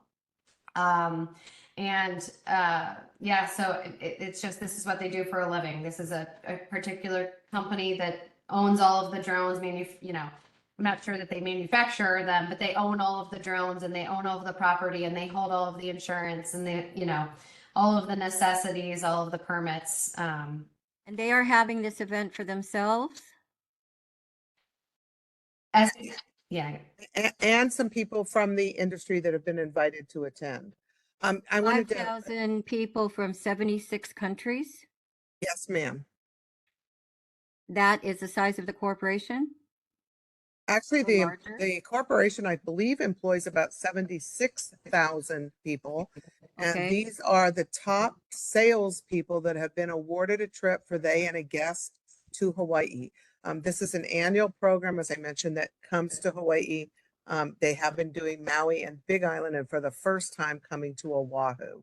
Okay. I think, and, Michelle, I also, this is a private corporation holding a private event in a public park, which is under a charitable trust, and Parks Department gave you a permit for this? yes. Or Department of Enterprise? The contract is with Department of Enterprise. Okay, and what height will these drones be flying? If they're not flying outside the perimeter of the 50 by 100 square foot area, how high will they be? Perfect. Ashley, I don't know that technical answer. If you can, do you know that answer in terms of height? Oop, you went away, Ashley. I can't hear you. I think she can't talk and show her PowerPoint at the same time, but I'm guessing that the turquoise area is the area that it's going to Yes. take place in. And maybe if you can put in the chat how high these drones might go, Ashley. You could see the place where they actually. Oh, I see. There's the perimeter. Okay, so it'll be quite a chunk of the park there. Large.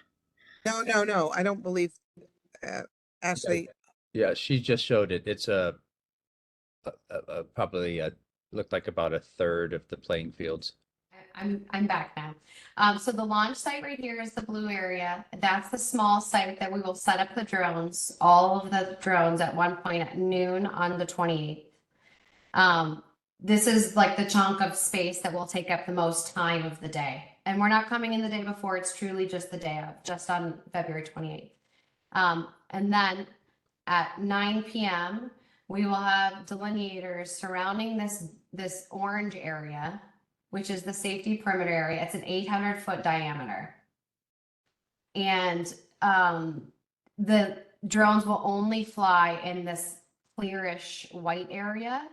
But because of the dual fence layering that these drones have and the safety that we've built into this show, we have an extra area, like I mentioned, as a dual area, a safety perimeter. So we will close this off starting at 9 p.m. That will be enforced at 9 p.m.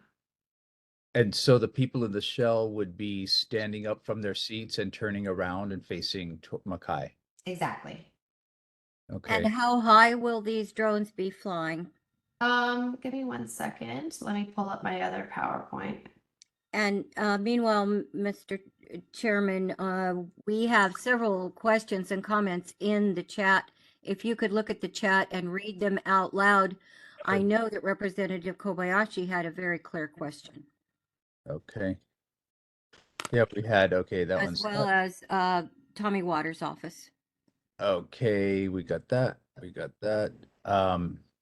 Okay, concerned about traffic and parking. Yeah, I know, Debbie, you put on a lot of events around the islands for decades. But I can understand though that 5,000 people, I don't know if they're going to walk to the shell from different hotels in the city. So it's just a concern of the neighborhood that you're having 5,000 Ubers or, you know, people in Ubers or even city buses or anything that's just descending. So it's a reasonable concern of the neighborhood here that we have. And I'm also, yeah, it would be great.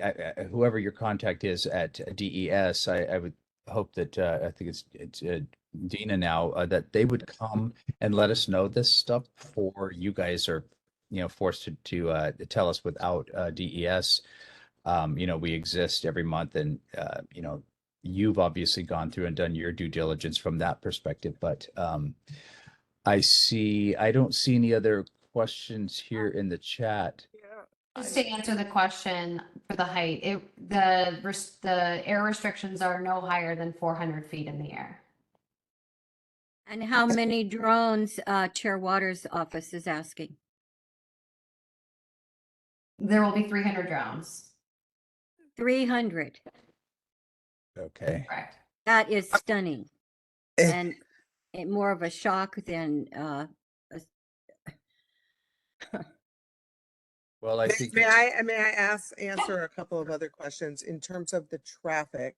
The event starts around 6:30. People, some will be walking. So to understand, so we're using 6 hotels, Halekulani, Sheraton, Waikiki, Moana. We will be busing people from those hotels. And the people that are staying primarily, we believe, at the Alohilani and the Marriott will more than likely walk. So that's over half of the group will be walking at their leisure. I have been working with HPD and special duty. So I have 12 police officers, 2 sergeants and a lieutenant that are going to be involved in the evening. We've spent a lot of time working on the flow because the last thing we want to do is have traffic issues. Everybody who's attending is going to have an RFID wristband on. So when they arrive, they will be, you know, whatever we call it, they'll be checked in, so to speak. So, you know, we operate this same program on the other islands. And again, extremely controlled. We are very cognizant of traffic. Me being a local gal, I know exactly what it's like. And we will not have cars. We have worked with the city to block some of the stalls that are right in front of the shell. But again, we're not going to have any cars coming in. None of our people will be driving. They'll either be transported by motor coach on kind of a shuttle basis, or they'll be walking on both the inbound and the outbound. So, you know, it's not going to be a mass 5,000 people at the same time standing in front of the shell. I hope that answers maybe some of the logistic questions and gives you a little more comfort. There is another question from Council Chair Waters' office. Is SAP the tech drone company conducting the show, or the corporate sponsor, or one in the same? SAP is not the tech company. They're the ones that are they're the ones funding this show. This is getting even more confusing. Representative Kobayashi had a question.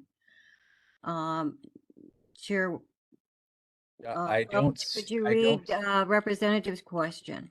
I don't see it there. It's Sorry. up high on the list.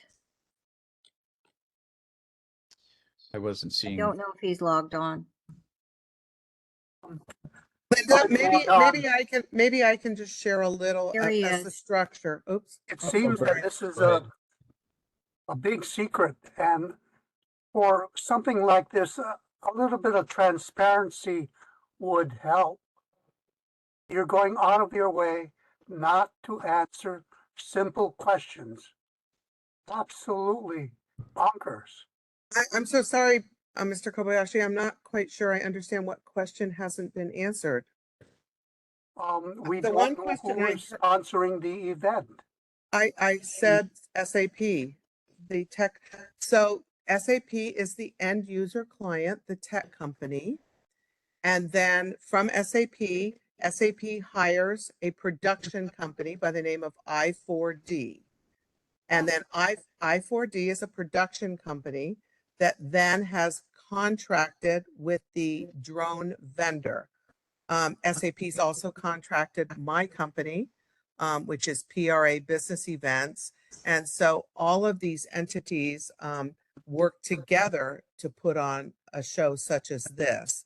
I also want to address the timeline here because we have, just so we all understand, I have been working with the Department of Enterprise Services to work on this for approximately a year. It was just asked, I think the client, SAP, said we'd love to do something amazing to end our evening. Can we look at a drone show? So it was just a couple of months ago that we discovered that we'd like to do a drone show. We reached out, and unfortunately, by the time we got all of it, we found out that we had missed your January meeting by one day. And so we were told then that the only thing we could do was get on the docket for the meeting, which is tonight. So we didn't intend to, we weren't trying to cover up. That's not the right thing to do, and that's not what we do. And so Linda, do you have a question? I see your hand up now. We can't hear you, Linda. Still can't hear you.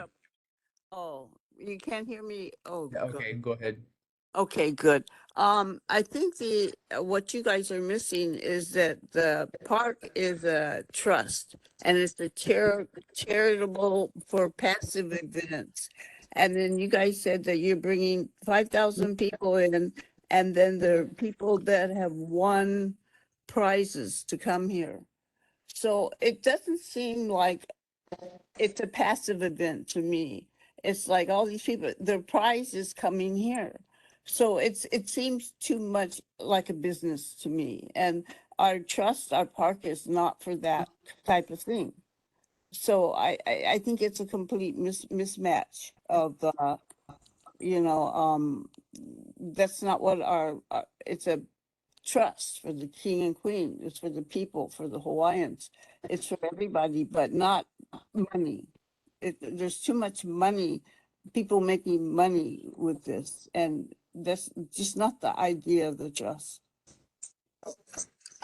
I can have a different opinion. That's fine, but you seem to keep talking about this and that and this and that. You're trying to condone it, and you say you're local. Well, a trust, the Kapiolani Park is for passive events, not for people to win prizes to come here. Well, I just also want to say, Linda, that, and to the others, that the client, SAP, is also doing a lot for the state. We're doing an Aloha Run at the park. We're doing an Aloha Run, and we're donating. Oh, you've cut out. Sorry. You don't get goodies for what you're doing for the state. You don't get to use the trust as a grounds to have your parties. It's just totally backwards to me. It's not what the trust is about. Did Debbie, did somebody from did the Kapilani Park Preservation Society weigh in on that at all? And maybe Ashley, you got your Yeah, I've had many conversations with Brett Fisher. He's the acting regional manager for the Kapilani Park. So he's the manager of the park. I mean the Kapilani Park Preservation Society, which would be the sort of the guardians of the park. Did they weigh in? I'm not aware of any. I don't know anyone from there. I've been in touch with Brett and the mayor's office, and that is who we've been in touch with. Okay, I think probably a lot of these questions are coming about that it's under a trust. It's not supposed to have commercialized things in it and whatnot. I see that you're renting the shell like any other concert would be, but I think when it goes outside of that into the park area, then that's probably where the concerns are coming from. And Chair. I do have I have a reservation of the park that I've gotten through Brett Fisher. Alethea Rudman is the actual chair of the Kapilani Park Preservation Society. And they probably don't know about it either, Linda, because we're just hearing about it, so they wouldn't hear about it. But I want to move on to Chair Welch. Orella. Yeah. Chair Welch, just as a point of clarification, it was stated that this is a private corporate incentive event. And this has been going on for 20 years on other islands, I heard mentioned, but drones haven't been around that long. Did you also do the drone event in Kahala? No, we did not. I can answer. So just to clarify, this is the first time SAP as a company is doing the drone show. We have done for the past 20 years fireworks, and obviously we're very sensitive to the fireworks and the sustainability issues, and obviously on Oahu, the noise and the people of the area, as well as the zoo right there. And we realized very quickly that we would not be able, nor would we want to do a fireworks show, which is why we opted to do something that we were hoping to do that's so non-invasive and doesn't have all the elements of fireworks and noise. So that's why we decided, and again, as I shared, this was just talked about not even maybe 2 months ago, and we unfortunately missed the January meeting.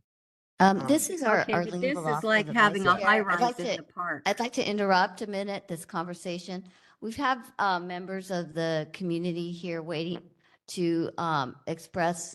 They have some testimony they want to give, and Is that on this, discussion is Arlene? going on a long time. Okay, is that on this or is that on different issues that can you tell? They're members of the community and they have a concern. Okay, we'll get to community concerns here in a minute. Just to wrap this up, and in fairness, Noella, if you can keep it brief, followed by Daisy. All right, thank you, everybody. Miss Ashley and Miss Debbie, this is a very nice idea that you have, but and I know you love this place, but here's the deal. As Miss Wong and Miss Matson and a lot of people feel about it, but they don't want to disrespect you and your viewpoint. We truly understand, and we want to be a part of your vision. However, I've been here in the islands of Hawaii before it was even part of the United States. It was a territory when I got here. And there's this really, really sacred thing that people, Miss Ashley and Miss Debbie, we're so connected to it. And my question to you folks is, it's a great idea, but I don't think it's for this area. This is a really, mana area that has got to be upheld, and we will make sure it is. The people of Hawaii do not want to discount anybody's innovations, their kindness, their ideas. None of us want that, but we would ask with all due respect, that there's certain places that you can do this and there's certain places you can't. And, you know, have you asked the people of Pualei Circle? Have you asked the residents of the Gold Coast? Most of them will say no. It's a good money maker for a whole lot of other people, but that a whole lot, other lot of people don't understand the mana of this place. And I want to say that with all due respect, there's all sorts of places all over this island you can do this, but please, I implore you, please think of something different. You know, the people of Hawaii are trying very hard to be self-sustaining and do things and keep the community, because after all, we only live on a teensy island. And we cannot bring all this big city kind stuff into this little tiny kingdom state of Hawaii, which is under protection of the United States of America, may I just say. So that's all I have to say. I'm very passionate about this because I agree with the rest of the people that if we start commercializing this, it's going to take away. Do you know, Miss Ashley, that in the late 1800s, if you go down to Kapiolani Park, you see those big, giant palm trees. That was where the racetrack was. Winston, we are way I over think we need to time. move on, Noella. So Daisy, Well, we'll so finish in with you. closing, you know, I know I'm a little, you know, passionate about this, but I would ask that the people that would like to do this to the park, and they believe it's great and groovy, but it's really not for our park. There's so many others in the island that would benefit from something like this. And, you know, the corporate sponsors need to understand that. And Mr. Welch, thank you so much, and everybody else, thank you so much for allowing me my testimony. Aloha. Thanks. And Daisy? Thank you, Chair. I also ditto what Noella just said. Another place for this such a venue would be perfect, ideal. My question is, you mentioned an Aloha Relay. What other events will be happening with this particular group? Because it's going to impact this whole area. It's not just that concert night with the laser show. It's going to be what other events? Because you're going to be closing off streets. People will be impacted. So, you know, we need to know that. Thank you for letting us know so late, but it would help so that at least we can plan and we know what's happening. Otherwise, people can be stuck in gridlock in Waikiki, Kapahulu, and the neighboring islands, areas. So please take that to heart. Thank you. Absolutely. I can quickly answer that. The Aloha Run is scheduled on Monday morning from 9 to 10. We're not closing any streets. We're using the bandstand. The permitting has been done by the company that does all the permitting for all of the races that are done or all of the fun runs. And so there's only about 300 people involved in this. They're going to be walking. We figure if they're going to do a 5K run, they can walk. And it's about an hour and a half time frame, and all the permitting has been done with the Department of Parks for that event. Thank you, Debbie. And Carol, I see you have something? Yes, I'm speaking on behalf of myself, not as a representative from Kapiolani Community College. But, you know, I have worked the neighborhood area for the last 30 years. And, you know, I think it's very surprising that the community is just finding out about this now, and that actually they're not invited to this particular celebration. The other comment that I wanted to make is this is very close to Diamond Head, to Leahi, which is a very sacred place. And those who understand the mana of Leahi know that bright lights and that type of thing are not supposed to be happening after sundown. Thank you. Great. Thank you, Carol.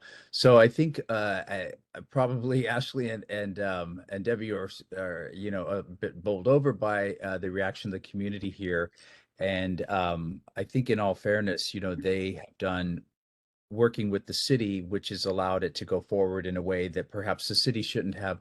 We can't have a resolution on this today or anything about this, but what we might do as a community looking forward is to just give the city a heads up. I think Tommy Waters' office said that they will look into this a little bit more and see, maybe clarifying some things going forward. But at this point, it seems pretty much like a fait accompli from our board's perspective. And with that said, we do appreciate you coming, and we do realize that you missed it by a day last time. But even then, like we know that the marathon is going to be there, well, years in advance and that sort of thing. And because this has other issues around it, I think you can understand why people are sensitized to it. So with that, I will ask that we Mr. move Chair, on. I Yes, would ma'am. like to make one last very brief request, and that is to Chair Tommy Waters' office, that the Capilani Park trustees be convened to review this and the type of event that could set a precedent that would be contrary to the trust provisions. This is a very serious thing that the new director of enterprise services wouldn't know anything about, and nor the mayor, and perhaps the deputy or the managing director would, but we need to get the Capilani Park trustees involved in this, because it will come right back again and maybe more. So please, I'm making that request to Tommy Waters' office to convey that to the trustee chair. I think that's, it's a good reminder that the park trustees are actually the city councilors. They need to switch their hats when they are park trustees. And I put in the chat Alethea Redmond's name in there for the Kapilani Park Preservation Society. But with that, I want to thank you both for coming tonight. And this is whatever this is out of our hands at this point, but I think that you've heard from the community. And anyway, we appreciate you coming tonight, and we will have a debrief next month, perhaps, as we can take this up under our committees in the future. But for now, that is all that we're going to spend time on this one, and we're going to move on in the interest of letting the community have their public concerns in their 2 minutes. So thank you, ladies, for coming. Okay. It's okay. We're going to move on. And let's go on. Arlene, if you could. Yes. Arlene, can you see if there's some folks there who want to give community Yes. concerns? Yes. Let's start with folks there. Thank you. They're coming up. Just state your name. My name is Reggie Ching, and I live on Olu Street. Also have my neighbor. We both live across the street from this parking lot that was made for Izakaya Nonbe. Now I know the lady that had lived there and recently passed away, and that property was bought. Now the owner's using it as a parking lot, which we don't have a problem with, but the problem is it's been left vacant with just gravel, and people have been driving in and out, even when the restaurant is not open, and it has a lot of dust.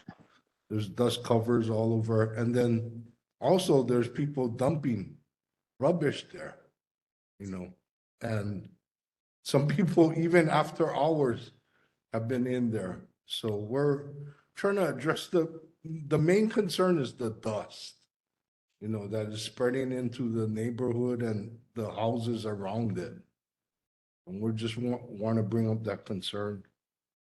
Thank you. And I see Amanda from Tommy Waters' office says, where is this? It's on Olu, just Diamond Head of Izakaya Nombe. And it was a couple of houses before, wasn't it? And they've been destroyed, and it's just a dirt lot now. Right. It was one house. It was owned by Pauline, and she was from the Big Island, but her family had sold it to the gentleman at a discounted price. Now, all we asking is that he's been coming there and weed whacking the place, which only puts out more dust. If he at least put some kind of asphalt or aggregate down there to cover it so that the dust wouldn't, pop up into our homes. There's other neighbors that have addressed concerns, but a couple of the closest neighbors are widows. They're old, they don't want to come out and, so I'm kind of, me and my neighbor who just recently moved into the neighborhood are addressing that concern. Thank you. Yeah, and I now that you've reminded me, there's a lot of trash that people are dumping there. And Yeah. it's all around the lots. My And neighbor I actually think- has some photos, but it's on his phone. Yeah, But and if you go there and you drive there, you can see it's there Yeah. all the time.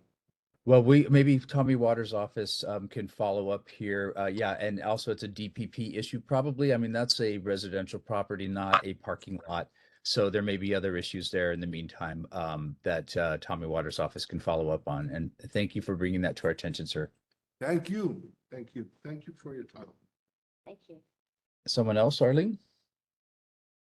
No, anybody else from the audience? Okay, No, then I let's, guess not. we'll move on to Joni Dawes. Well, wait, one more comment here. Okay.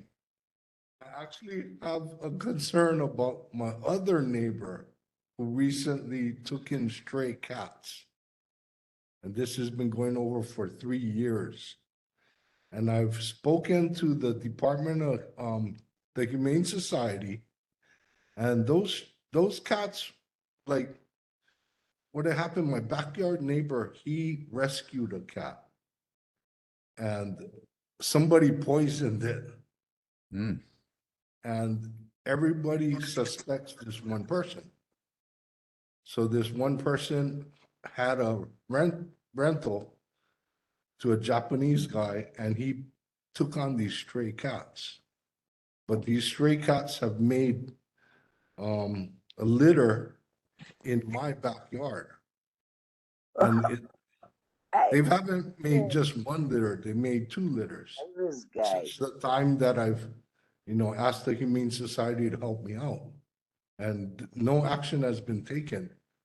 And, I've called the police and we've documented some, he also has an anger management problem. And since then, he's taken measures to try and fix that. But the biggest problem that I was having was these cats are running on my roof at all hours of the night. And, it's not the fact that he's recently got them spayed and neutered. But the thing is, we don't know how many have escaped that have not been spayed or neutered. And, it's a growing problem in Kapahulu. Well, I think maybe Tommy Waters' office might be able to help you with that too. And maybe you could Thank give you. your name and number to Arlene and she can pass that along to Tommy Waters' office if they're Oh, not. no, thank you. I have Tommy Waters. Yeah, I meant to address him. Yeah. Okay. I also Yeah, and want to Amanda thank the says, officers. yeah, she says she's on it. So just give your name and number to Arlene and then maybe they can follow up Thank with you. that. Thank you. Thank you very much. Okay. And Joni? Yes, can you hear me? Yep. Thank you very much. I'm want to bring up the Kapiolani Park health issue. The park is used by thousands daily. The drinking fountain and water faucet across the street from the Pocky House at the old driving range building has been Also, run no, Linda. I met Linda. for 5 months. Bless you. Yes. It's risk, and increasingly so as spring and summer approaches. The Honolulu Marathon Clinic, which is for local individuals, a free clinic, relies on this water source and is starting in March. Obviously, there are other races that are going to be happening in February. How do we speed up this repair process and prevent health issues when water is not available? Okay. Thank you, Joni. And I think Chair Waters' office, which is, we love you, says the water fountain is in disrepair, noted earlier in the chat. And they'll follow up with DPR. And I think perhaps maybe if you do that, Amanda, you could follow up with all of the fountains around the park that may also be in disrepair. I noticed the the water wash off station at Kaimana was wrapped in plastic. I've heard that it's functioning again, but I mean, amazing after we spent what, $1 million or something. It's in, we expect those to work. But I think there's other water stations that need to be looked into. So thank you so much for looking into that. And thank you for bringing that up, Joni. I see Daisy, you got your hand up? Yes, thank you, Chair. My neighbor was approached by a uniformed gentleman talking about drones going to be flying in the area. Does anybody have any information? I'm not sure if it has to do with cell tower, 70 years. or what, or if it's the Board of Water trying to find out which is the impermeable property on people's property or what. But if anybody has information, would appreciate it. Also, the homeless. There's still one right by Rainbow Drive-In on what's that, Herbert Street side. You can see his cardboard lying down there. So the homeless is still there. And the other thing is, unfortunately, former board member Barbara Armstrong has just passed on. So just to let you know, it's very recent. I just found out yesterday that our beloved, who was also a rate commissioner, Barbara Armstrong, has just passed. Thank you. Oh, thank you for letting us know, Daisy. I'm so sorry to hear that. Barbara was a champion for the community. Oh my goodness. Wow. So, okay, just to take a breather here for a second. I see Representative Kobayashi here. Are there, besides Chair Waters' office, are there other elected officials here tonight? I don't know Yes. where everybody Yes, is. the mayor's representatives here. There are, okay. Yes. So, if there are no other public concerns, I don't believe that the mayor's office has anyone here tonight. Is that true? Yes, no, he's here. It's right here. Okay, awesome. Okay, and we have moved Mr. Crucky up because, this is a primary time to have a liaison with the community. We appreciate very much him coming, and apologize again for not being able to get to him and our elected officials when that happens. We, again, we need our meetings to be longer, end of story. And that's something perhaps we can work on with Mr. Crucky as time goes by. So, sir, I will invite you to share with what you have. Thank you. Thank you, Chair Waltz and board members. I'm glad to be here and have the time to present to you. First off, the mayor's highlights, his newsletter has come out, and he talks about the bright yellow tubes that the lifeguards are using at the beach. Maybe you'll see those when you go to the beach. Also, I don't know if you heard, but we had a person had a heart attack at the council meeting, and our first responders happened to be there testifying, and they were able to revive him. He wasn't breathing, and he was out. And then they had a ceremony yesterday where he came back because he's recovered and he's back with it. When he woke up, he asked what the vote was for that meeting. So the last month you had the presentation of the hula shows that are coming to the park, and so they are getting started. That debuted. Also, there was an unveiling of a sculpture at Inha Park, and if you've seen that sculpture, it's quite nice, and that kind of begins the Korean dedication that goes along King Street all the way down to where it hits University. Also, he's having a meeting on February 28th. It's in person at Civil or online, and it's all regarding permit pileup. So all about DPP, what we're doing in DPP, and what the current status is. I think we have a long view of how DPP is, and people keep repeating it and everything. I think you'll find that there's been some real innovations there, and some of the turnaround times are quite impressive. But you can find the whole newsletter at www.oneoahu.org newsletter. The new fountain that's opened up and shower at Kaimana Beach, we'd be very interested in your feedback. We went and did some repairs on the drainage because we got that word from you. And so, you're the ones that are out there more often. So please give me feedback on that, and I can continue to work that. Also, the Honolulu Zoo is in a place where I have my thing on here, where they have been nominated as one of the top zoos in the country. And it's sort of like, the singing shows where you call in and vote. And so you can go for the next 25 days and you can vote every day for the Honolulu Zoo. I know I voted 3 times. Right now it's ranked 3 out of 20.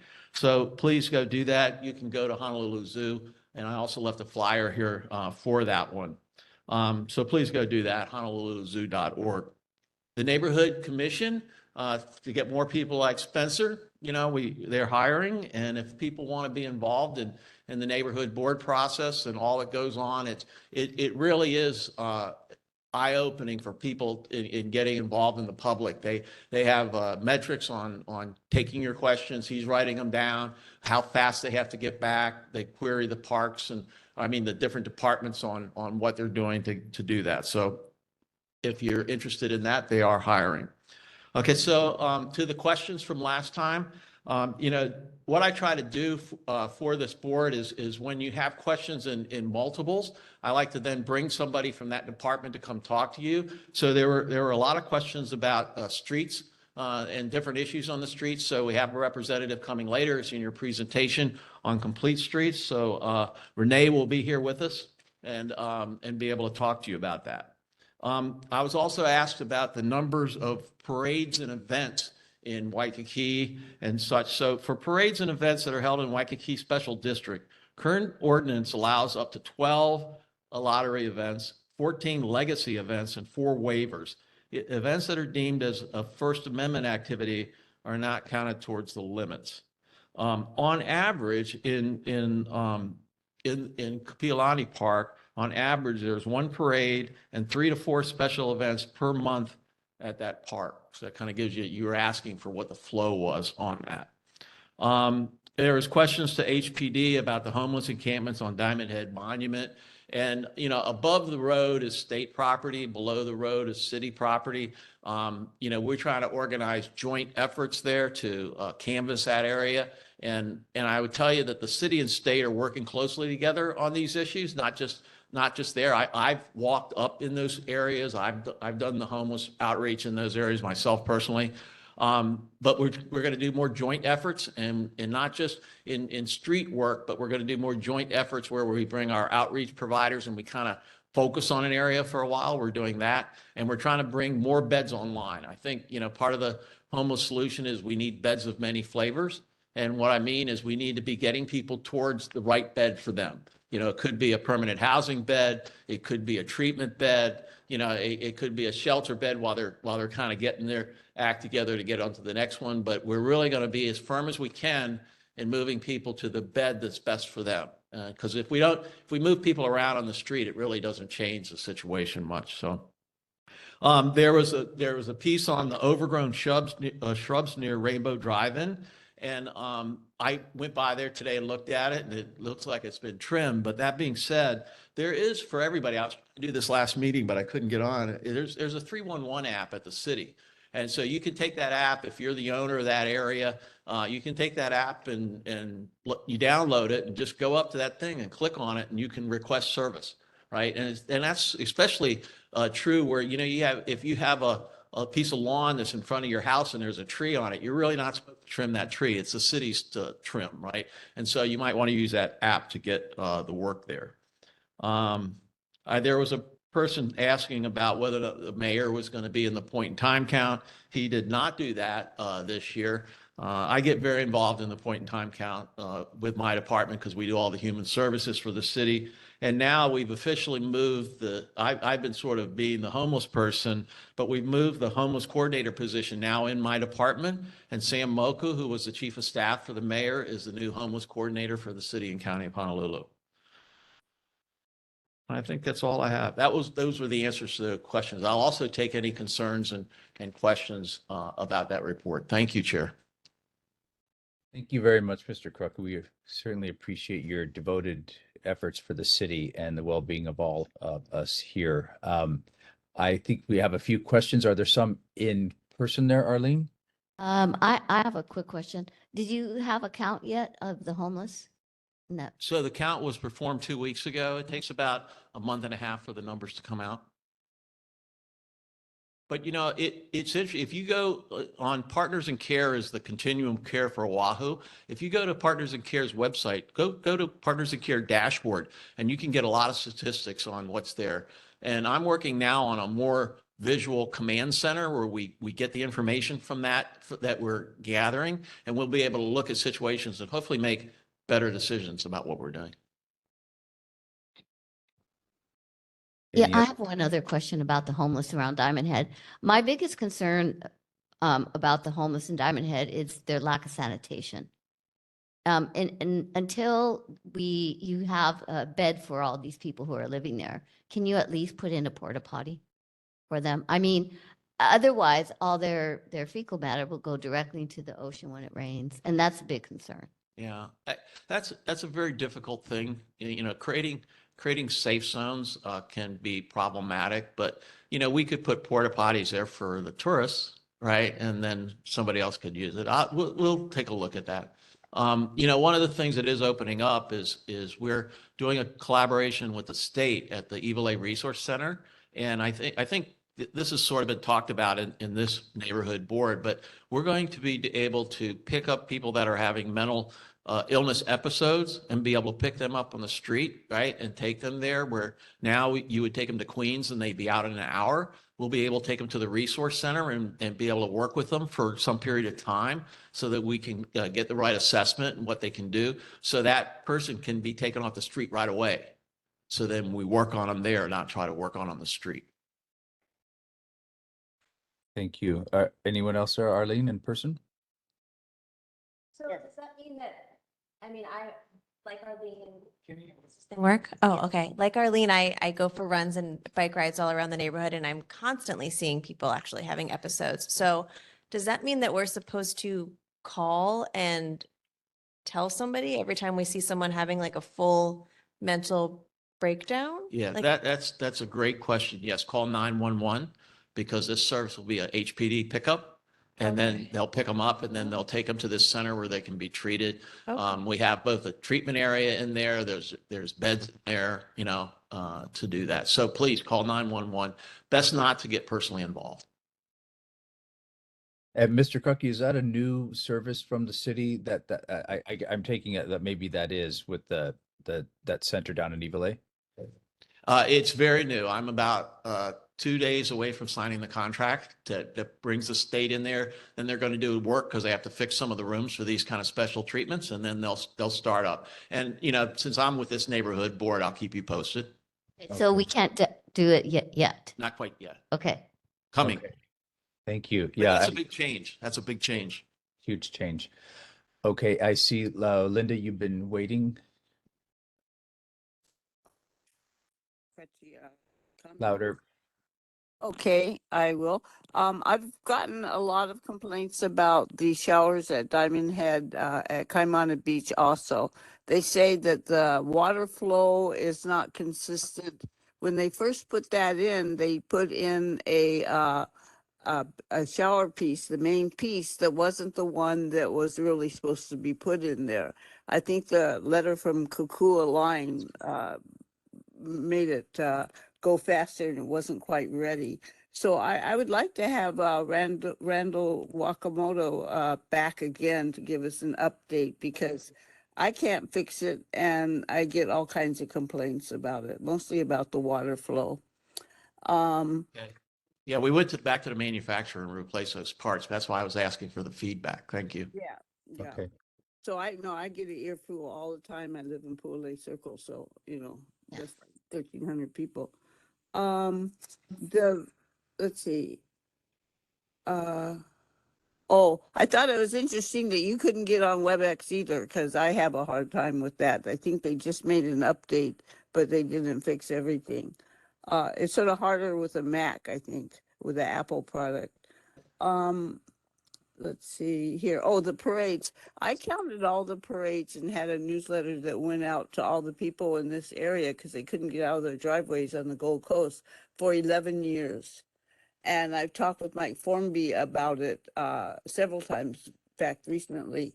And it's okay. I work with the parade office. I started the menu board so people know when they're coming. But if we don't have them back to back, it makes the area livable. But when you have one Friday and one Saturday, or two in one day, an afternoon and a daytime, that's really what really just makes everybody go nuts. Let's see what else. I think that's wonderful you have that 9/11 thing because we didn't know what to do.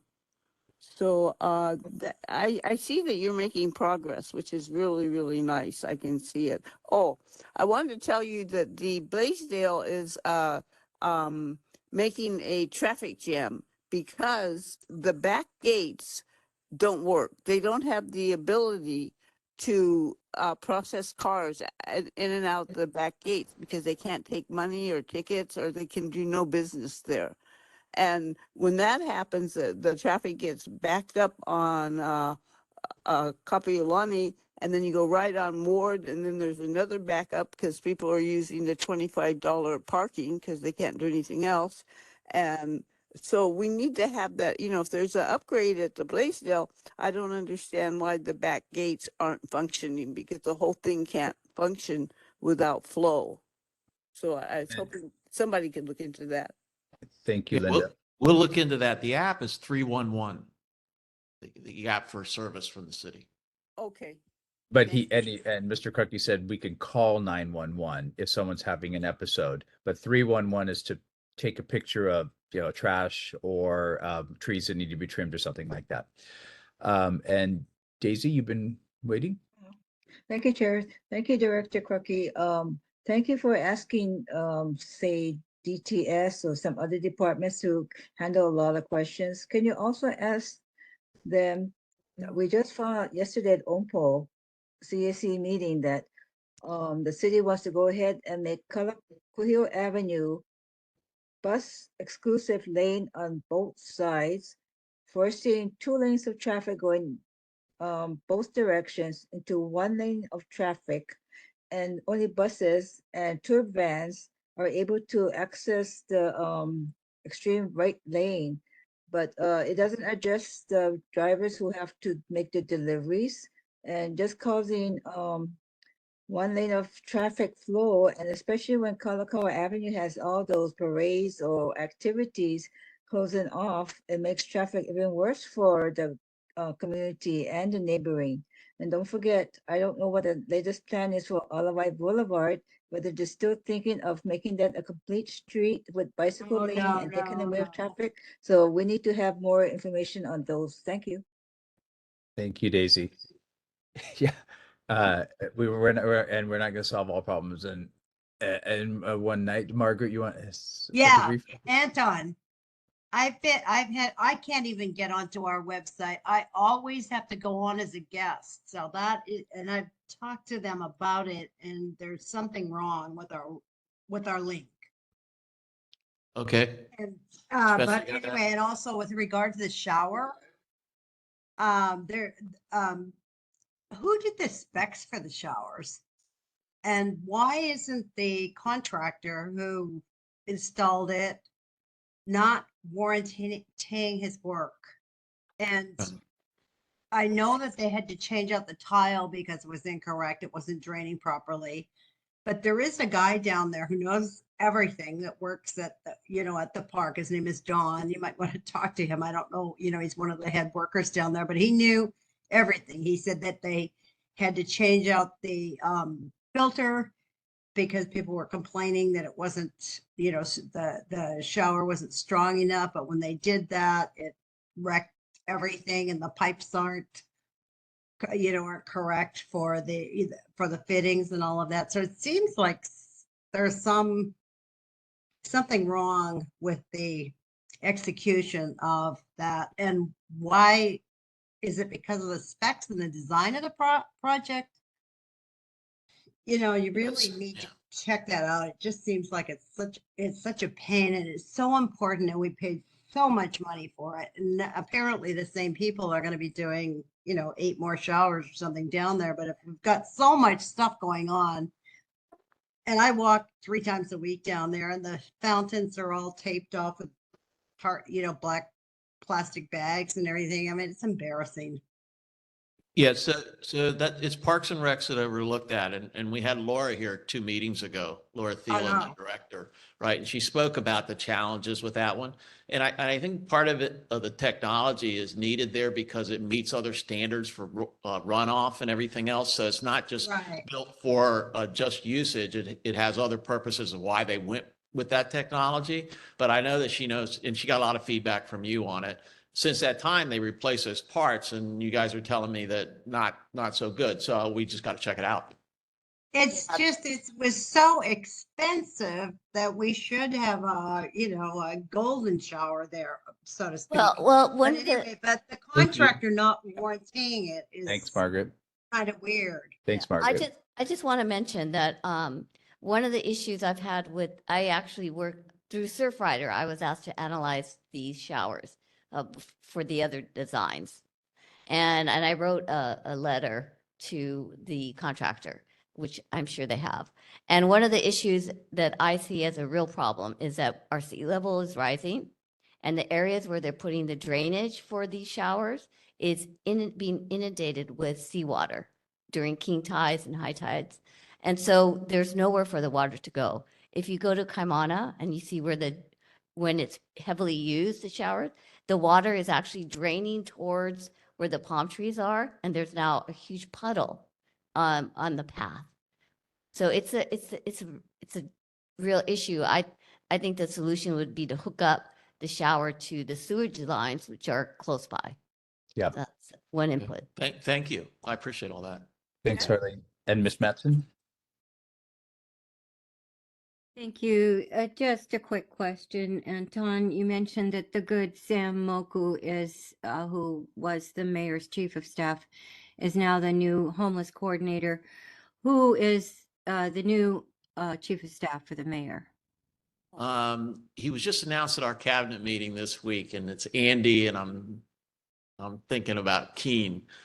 He worked with the mayor at the TV station, so they have a history, and he talked him out of retirement.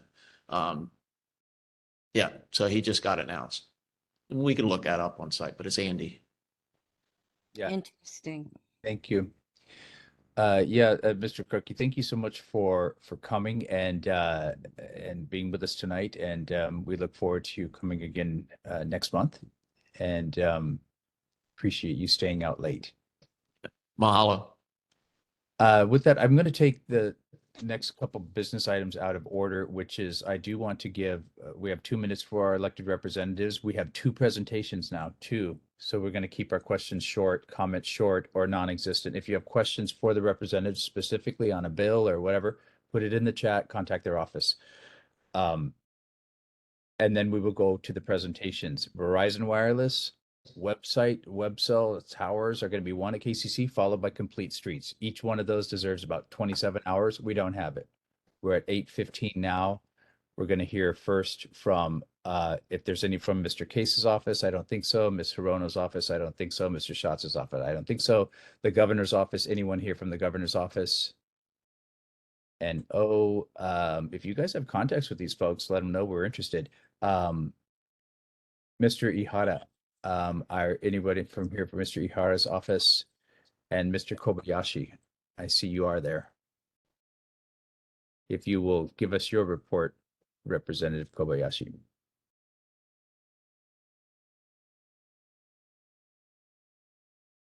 I see, Bert, you just disappeared. So you might be fiddling with controls or something. We will come back to you in a minute, Mr. Kobayashi, and go to Jackson Sayama's office.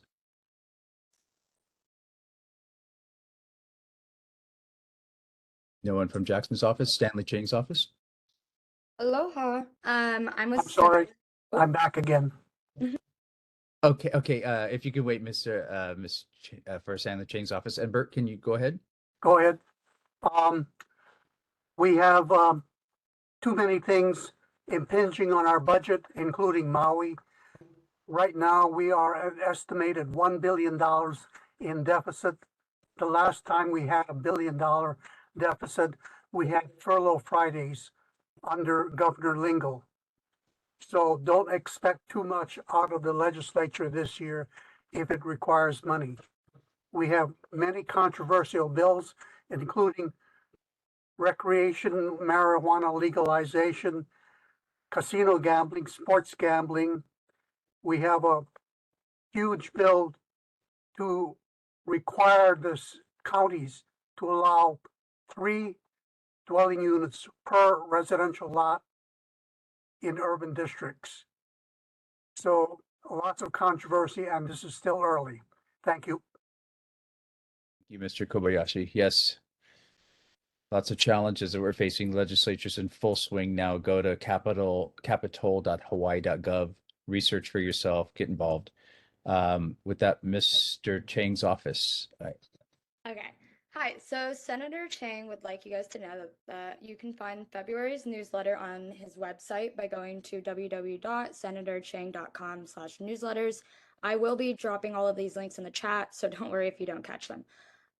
You can also sign up for the housing newsletter by going to eepurl.com/GRI0JF. Senator Chang chairs the Housing Committee and has had 4 hearings so far. You can find an ongoing list of standing committee hearings by going to the website that was just mentioned, capitol.hawaii.gov/session/upcoming hearings. We're in the thick of the rainy season, and the DCCA Insurance Division would like to remind homeowners to review your flood insurance coverage. Most standard homeowners and renters insurance policies do not cover flood damage. Flood insurance coverages can be purchased separately from the National Flood Insurance Program, NFIP, or endorsed onto the policy to supplement a policyholder's homeowner's insurance. Consumers interested in NFIP need to keep in mind that there is a 30-day waiting period. To learn more, visit floodsmart.gov or talk with your insurance agent. To help you shop and compare, the Hawaii Insurance Division annually publishes its premium comparison guides, which is available online at cca.hawaii.gov/ins/resources. Capital improvement funding is secured for 2 facilities in our East Oahu region. Li'ahia Hospital will receive $10,100 to upgrade their ACs, and the Diamond Head State Monument Park will receive $2 million for rockfall and flood mitigation. That is all I have, and I will drop those links in the chat. Thank you. And is there anyone from Mr. Sayama's office? Michelle, go ahead. Yes, just to let you know, I think you did receive this, that Congressman Case's office, Jacqueline, sent several links of information. I didn't check to see if they've been posted. I believe they may have on the board material portal. Okay, thank you. And I see Andrew. Are you from Councilmember Six? Okay, let's get to Councilmember. Let's see, we have Jackson's not here, and let's go Tommy Waters' office first. Again, council members are going to have a lot of specific requests. If you can make those requests to them, whether it's about chickens or whatever it is that you can do this to that, go ahead and make it to them directly. They're responsive, as we know. So Amanda, you're here, I see. Is there anything that you'd like to let us know, or just drop in the chat? Hello, everyone. Just real quickly, DPR is still looking at possibly moving the new no vehicles behind this point sign at Makalei Beach Park. For Diamond Head road speed mitigation, DTS is waiting on some speed count numbers to come back from their survey section. So we're still following up on that.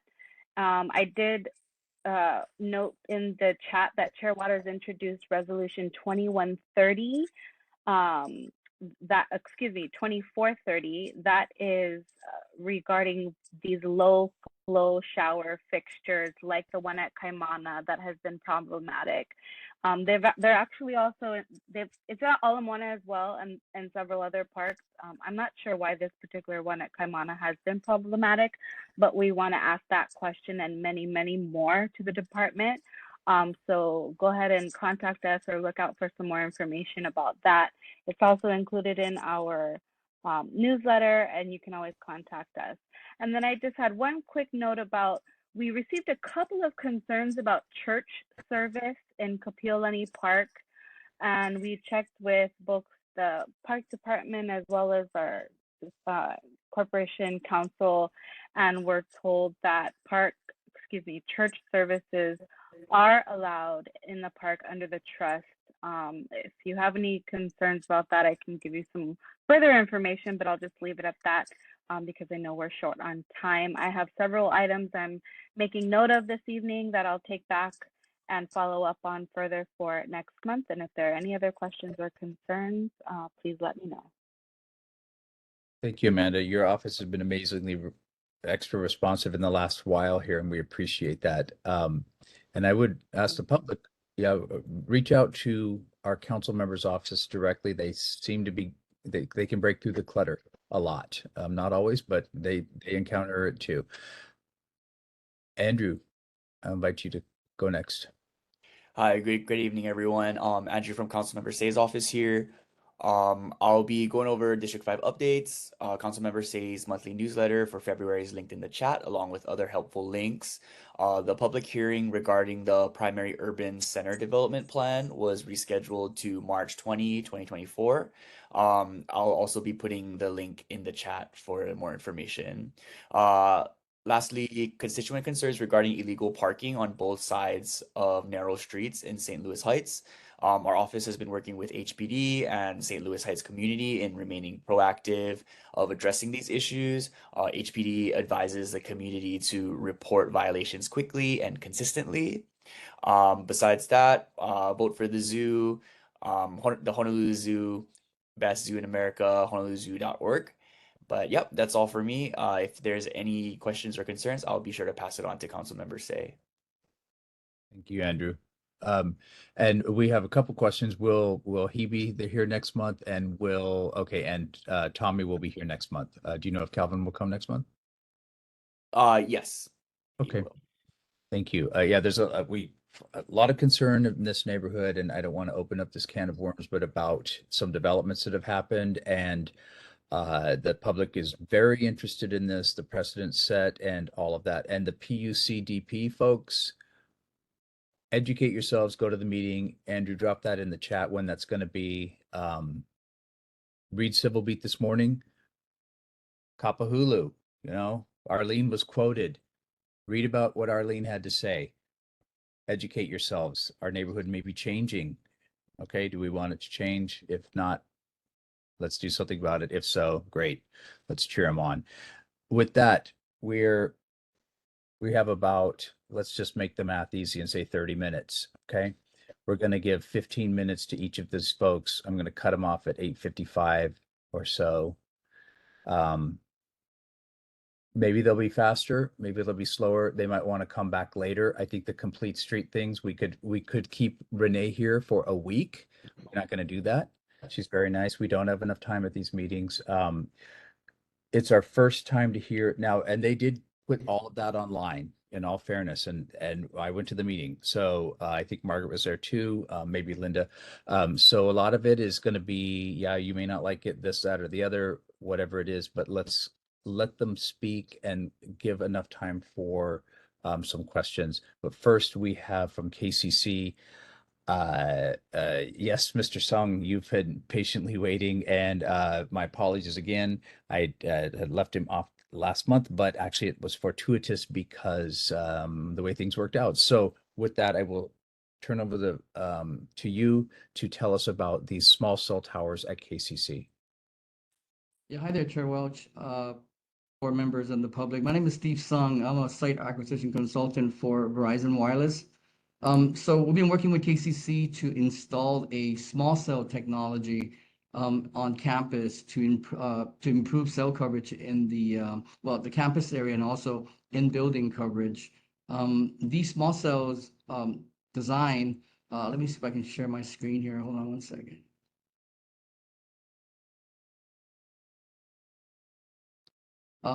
Can you folks see the screen? Or are you able to see the screen? Yes, we can see it. Oh, great. Okay, so this is an overall, the campus map. So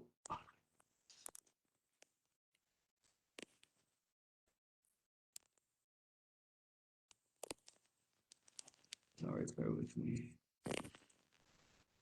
Okay, so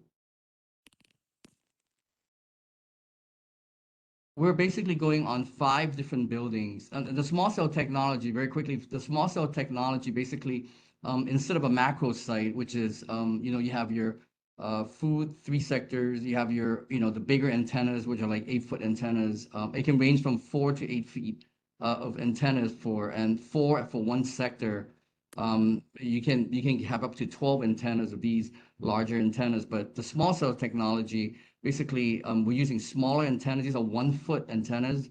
Their output is very low, and but it basically services a small area. So if you look at this map here, we're going on 5 different buildings to have these nodes. What we call these antennas, we call it nodes, strategically installed on each of the building to cover. Basically, we're going to use one building on top of one, on the roof of one building to shoot at the other building, and also the surrounding area. Well, not the pretty much within the campus, not surrounding area, within the campus.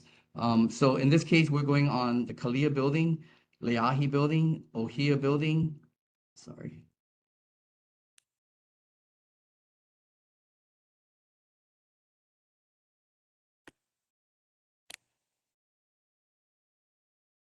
Olona building and also Ohia building. So 5 different buildings within the 5 buildings within the campus. So just to very quickly, the design is to make it as aesthetically pleasing as possible. So if you look at this map right here on the top left corner, you have 2 nodes, 2 antennas on one building, 3 antennas on one building, 1 antenna, 4 antennas, and then 12 antennas are within the 5 buildings. So you have 13 these nodes that will cover the entire campus. So the way we're going to install the antennas per antenna is basically we mount it on the side of the building, and then we put an enclosure, an FRP enclosure that mirror what is already existing on the roof. So it looks the same. It will just look more symmetrical as far as hiding the antennas. And this is before, and then you can look at the after. And then on the roof, and this is another side of the that same building. Sorry, this is the Kalia building, excuse me. So you have the 2 nodes, and then you have the other one on the other side of the building, again, with the enclosure to make it more aesthetically pleasing from ground view looking up. This is a ground view this is basically from a ground view looking up. This is how it's going to look. And on the roof, we have like a platform, and then we'll put the equipment cabinets that would power the nodes. So it's pretty much all the same, like Copico. We can go down. So you have, in this case, we instead of doing 2 individual enclosure, we're doing a bigger enclosure that mirror what's already on the roof. And the reason being is to hide the equipment cabinet from street view. So it's the same design, antennas inside, and also the equipment cabinets in this case that would be screened from ground view. Olona, same thing. It's the same enclosure that mirrors what is already existing on the roof. So the way this works is the reason why KCC approached us, this is 6-7 years ago, is obviously they had in-building coverage issues, and also they were mentioning that the parking area at night when students or faculties they finish late and they have to go to their car. Sometimes they have car troubles, or whatever case may be, the coverage is like really, really bad there. So in this case, we have 2 antennas on this building, and you can see it covers the parking area.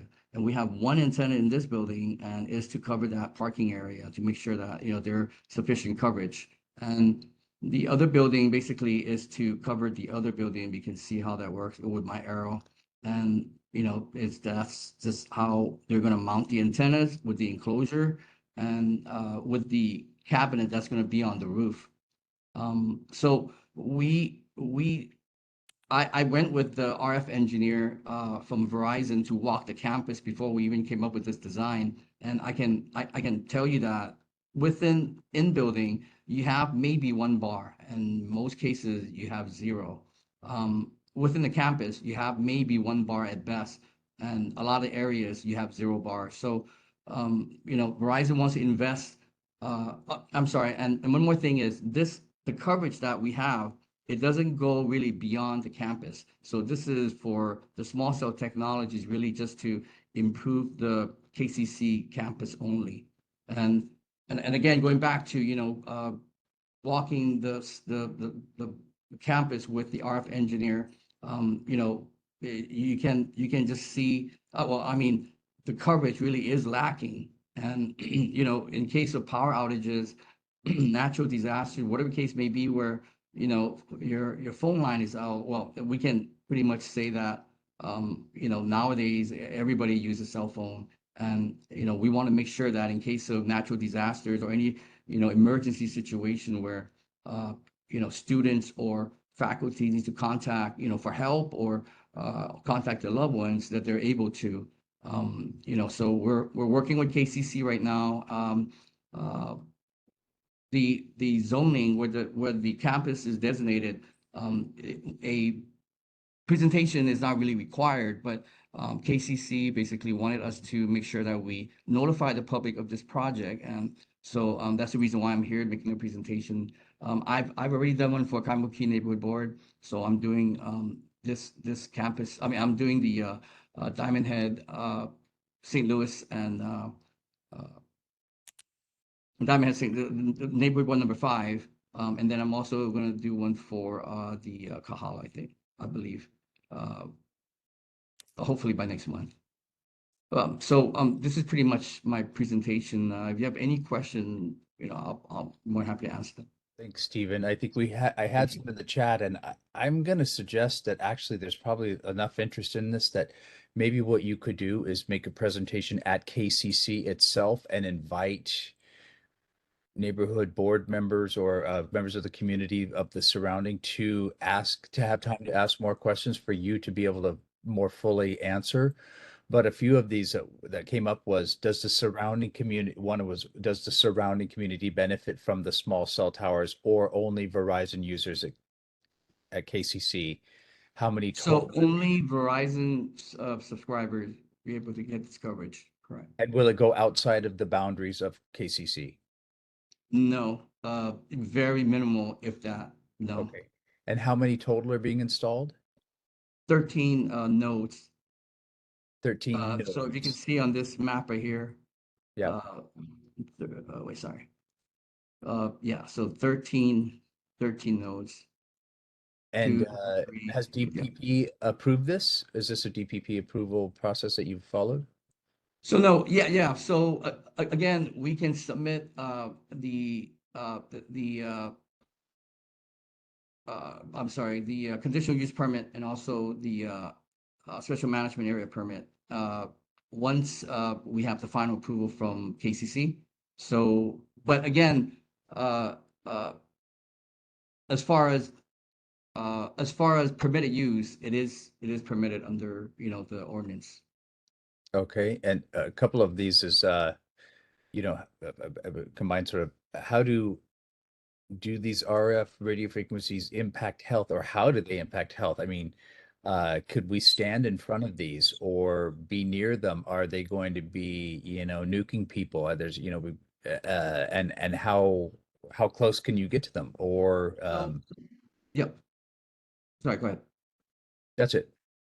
Okay, yeah. So, you know, most of these, even for the macro sites, where, you know, you're in an area where most public cannot get to, let's say you have a 40-foot tower where the antenna is, is usually at the 40-foot elevation. You got to climb up on the tower to be in front. I guess the short answer, you have to be in front of you have to be in front of the antennas for a long period of time, like right in front of the antennas, to have some, negative health damage.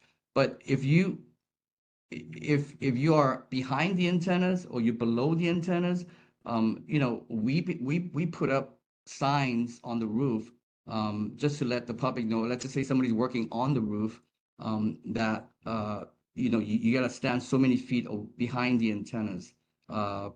In most cases, we put signs, and then we will draw a line, or make sure that the public, knows not to be behind. And usually the people that goes up on the roof, they're either roofers, whatever, employees, that has to be on the roof, or they're doing work, either, purpose to be there. So most general public is not able to, be close to the antennas. We are heavily regulated by FCC, the federal government. Whatever the output that is allowed, all carriers pretty much goes well below what is allowed. They spend, millions of, hundreds of millions of dollars, to have these, to buy these bandwidth. If they ever go over, and they pretty much lose the license of the bandwidth. So they follow what is allowed, very, very strict guidelines that each carrier follows. Okay, and do you have a plan to give this presentation at KCC itself that the public could go to and ask more questions in detail that might last a couple hours or so? So we made a presentation to to KCC last week. About for faculty and as far staff and the public? Correct. So since the coverage is not going over the campus, we want to just keep it with the faculties. But if KCC would prefer us to do that, we can certainly do that. I would suggest that you do that, just because we don't have adequate time for you to be able to, people are going to go home today and have ideas percolating in their head. Maybe they're going to do some research on small cell towers. Maybe they're going to talk to their cousin, I don't know, but the public does use KCC. I mean, they encourage us to, we walk around and enjoy that, as well as, the Saturday markets. And Sure. Even if I were a staff member, maybe the administration's made this decision for me, but if I'm sitting under that thing, I want to know maybe a little bit more. Where does the direction of where is it directed? If I'm sitting under this thing, am I going to be nuked? How close can I if feel comfortable at? And those sorts of questions, I think, that would do you a service and everybody else, just to alleviate certain fears that I think a lot of people have, justifiably about this. But our presentation time is so slender here, but I maybe as you're introducing this, and it's just KCC, but I think you touch upon, well, you're probably touching on at least 3 neighborhood boards here, aren't you? Really, ours, Kahala. So I would just suggest that you do that. And if you do that, then maybe, in like 6 weeks, so that we would have ample time to announce that for others, as well as the other neighborhood boards. And it might be the 10 people come, it might be the 2 people come, but that would give KCC the time for people to invite their own faculty, staff, and students to go there. You can't over communicate these things. Again, I appreciate that, but I'll leave it up to KCC. Whatever they want me to do, I'll certainly follow it. Thank you. Can you leave your contact information in the chat as well, for people, if they do have Sure. specific questions, to Absolutely. reach out to you? Absolutely. And with that, I read the questions that were in the chat. I think probably a lot of people had similar questions.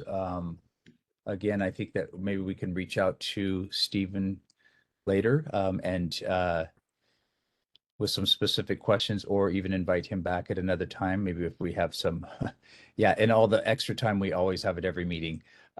we can, Oh, and maybe if you could put in your email in there too, that might be easier too. With that, I'm going to ask if people do contact Stephen directly with some questions, comments, concerns, and move on to Renee. And with the understanding also that, hi Renee, that this is, while this is not exactly in our area, that we use this area. I was there tonight. So it, does affect us, but take it away, Renee. Thank you, Stephen. thank you. Okay, thank you, Chair. Can you take the me. full Can you hear me? screen, Renee? Yeah, okay, great, perfect. Yeah. Yeah, I'm working on it. And I warn you, my laptop likes to freeze at least once, usually while sharing, so that might happen. I have a fair amount of material, so I'm going to move very quickly, and I'm happy to share the slides with board members after the fact if anyone wants to spend more time on them. Just providing an update on our Kilauea Avenue Complete Streets project. I'm sure everyone knows this. Honolulu has a Complete Streets law, and it basically says every time we have a transportation project and we are touching a road, we have to implement Complete Streets elements. So my job and my team is to figure out what exactly those elements are. The main thing we're motivated by is traffic safety. Sadly, we lose a person almost every week on Oahu to a traffic crash, and so that's what really motivates us to do this work and have these sometimes difficult community conversations. We know there's basically two primary strategies for improving safety on our streets. One, you need dedicated space for people walking and biking. They cannot compete with motor vehicles. And then two, you have to limit opportunities for speeding for those vehicles so that everyone can coexist out there.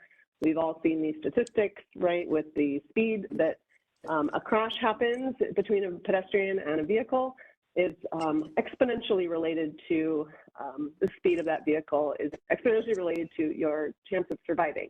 So just keep that in mind here. So we have a paving project that is coming up in the area.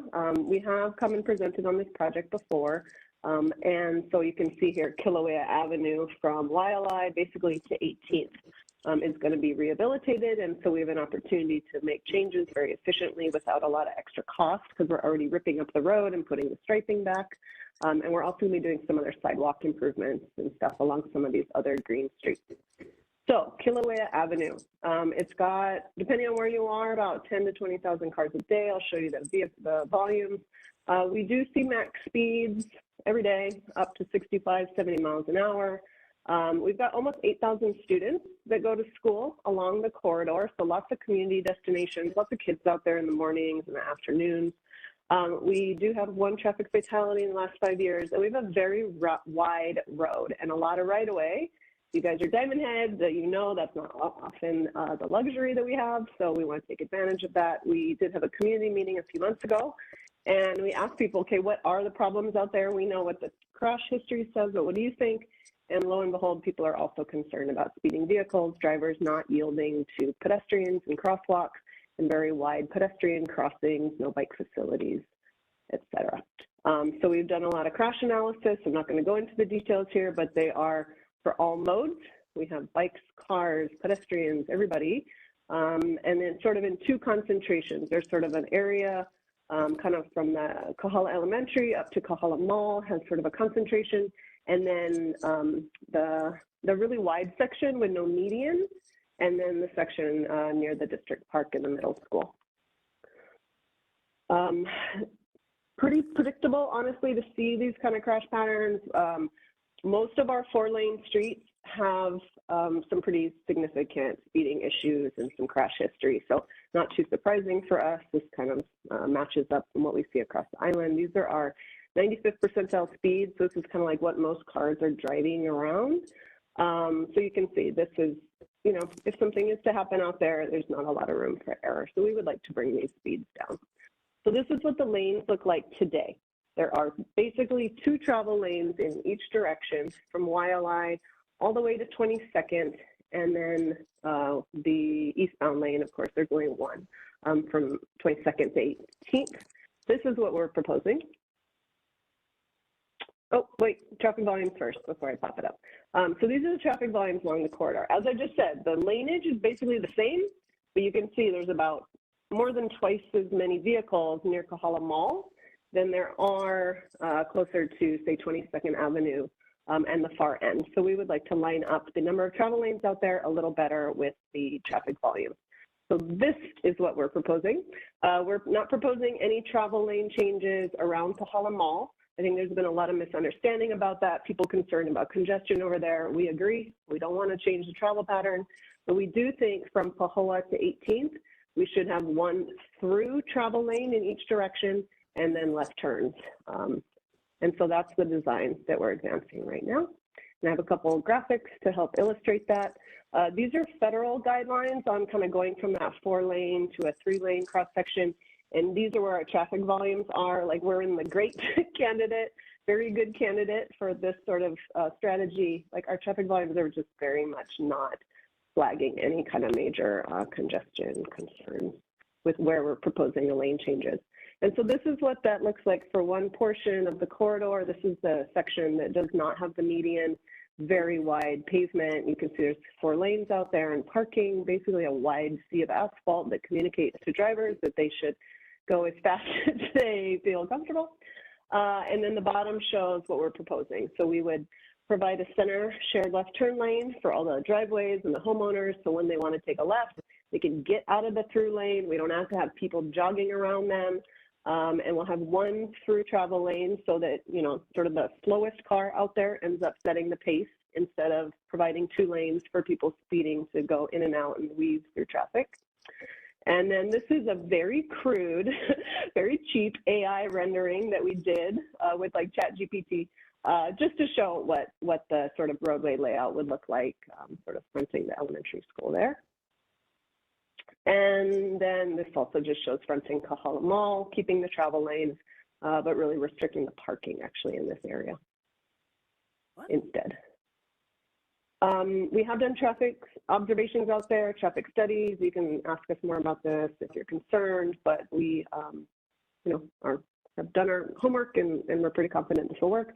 And then I just sort of want to wrap up, I think, this conversation that we are expecting some other benefits out there beyond just for bikers too, right? And other than just speeding improvements. This is data from King Street Bikeway showing that we've cut our pedestrian crashes in half since putting in the bikeway.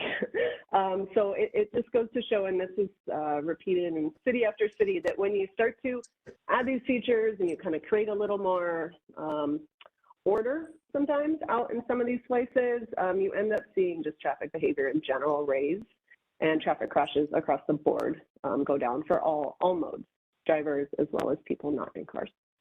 And so pretty much it. This is the outreach that we've been doing on this project. We're happy to talk to any other folks that you think we should be talking to. And then next steps, we're still in project design. We have split this project into numerous phases. So we'll probably start paving some of the simpler streets first. Hope to bid that out by the end of the year. And then Kilauea and some of our sidewalk corridors that are a little more complicated, those will come in the coming years. And that's it. I will preempt Kapahulu. I will second what HPD said. We are going out there next week at the request of both your board and Waikiki Neighborhood Board to do a walk and see if there's at least some quick build near-term stuff that we can do while we try to see if there's bigger resources for some of the needs. And happy to come back and share that with you guys. That's it. Okay, that was a speed presentation, Renee. Yeah, thank you. It's and I know, well, and let's just get out. Where can people? Maybe you put it in the chat where people can find more about this and maybe review even the presentation that you all gave. Yes, I haven't put it up on the website yet, but we will. We will. Let me put the link in the chat for sure. Okay, because that was quite informative. I think people should look at that first. I know there's a lot of stuff around complete streets. I personally was impressed with what I heard at that, and I give DTS a lot of credit for that, and sometimes I don't always, but that one I thought was really well thought out. And I had one question before I go to others, and people wanted to know, are trees being cut down in this? And I think the answer was no. No. Okay. We're trying to keep this as kind of a basic paving project as possible without too much changes out there other than striping. But gosh, no. We love the trees are honestly one of the best. They probably are the best thing about the street out there. Yeah, I think we could Um, add a lot more personally, but okay. And with that, Renee has probably put something in the chat. And again, we won't have enough time for everything that we need to address, obviously, but I will go to Rafia right now. If you have a comment or a question for Oh, Ms. I Esther. have a quick question, Rennie. Thank you for the very nice presentation, very long waiting. So, do you have any traffic light or signal plan with that, including your program is included any traffic signal or light or something like that? Is it about? no new traffic signals are proposed at this time. We did have a request at the community meeting to look at one intersection. And we did take a look at that, and it didn't meet any of the federal warrants for a traffic signal. So we are not proposing that right now. But if you have, instead of what's really helpful for us is instead of like asking for the solution, sometimes just really tell us what the underlying problem is and the location. Because sometimes the solution that the community comes up with doesn't work, and the conversation ends, but the underlying problem never gets addressed. So that would be really helpful if you have a spot in a particular problem that you have in mind while you're proposing that. Yeah, I will communicate with you via email. So I will email you with all the spot we are looking. Yeah, I'm thinking of. I will email you. Okay. So, okay. Sounds Thank you good. very Here's my much. email in the chat. Yeah, appreciate You're it. welcome. And yeah, it's a good point. Bring your questions rather than your solutions, because a lot of us have solutions already in mind. Arlene, I'd like to go live if there's somebody there who has a question. Anybody? I don't have any questions. No one appears to. I'll move on to Daisy. Thank you, Chair. Hi, Renee. I know you're sick and tired of hearing from me, but I go to Kahala Mall from Kapahulu and travel on to Diamond Head Road, then to 18th, and then straight to Kilauea to Kahala Mall once a week. I was just there, and guess what? I hardly see any bicyclists. In fact, I was surprised to see 3 tourists riding a bicycle today. That's the first time I've seen anybody ride bicycles in that area. So I don't know why. Is it a federal mandate that you have to have complete streets, have to have bicycle lane? I can see you doing a shared or half and half like on Montserrat, but it seems kind of excessive to have a dedicated bicycle lane for both sides when you hardly see any bicyclists. On top of that, I don't see people driving 65 miles an hour in that area, so I find that kind of unusual. And if we do have traffic, it might be because when school's in session, parents are trying to get the kids to school or pick them up. Otherwise, I hardly see any traffic on Kilauea Avenue. So there's a lot of things you need to really think about. And I can see why you cannot touch Waialae Avenue because of the median strip. So that is completely out. So you need to rethink it. And I know the city really wants to do it, but you need to think of what the community goes through. Thank you. And Renee, just Thanks, Susie. and before we take another question, when is the next presentation going to be on this by the city as a general follow-up to what you gave before? I think we're just going to send out communications by like to our mailing list and all the people that attended, and we're happy to come to the neighborhood board and do specific ones. I don't think we're planning another community meeting. Not that many people came, to be honest. In the first place, it was like 30 people, and a lot of we tried to get people there a lot. So we just encourage people to contact us directly, basically, at this point. And if you want to do something bigger, you could talk about that, but okay. And while we got you, don't have anything planned right now. Okay, and while we have you, I saw I clicked on the link you put in the website, and there's some proposed crosswalk, possibly at Campbell and Montserrat, more in our area. Would it be possible to meet with our traffic safety committee and go over concerns that are sort of more granular to our neighborhood, including that one, but also other ones? And if so, could we have like a dedicated person inside of DTS that would be a liaison to the committee? It honestly depends on the topic, really, but I'm happy to field communications. You can always reach out to me, Winston, and I can help navigate I do that a lot, right? Who at the city needs this or whatever. So you can always reach out to me. Okay. Sorry, And, the first part of your question was about the uh, website and the additional crosswalk. So I have presented this before at the board, but I'm happy to remind folks what I've shared. Remember, I came and proposed a roundabout at Kanaina, Diamond Head Road. You guys said, heck no, no way. But adding the other crosswalk was part of that and stuff. So I'm happy to refresh that conversation. I think that project's actually been pushed farther out.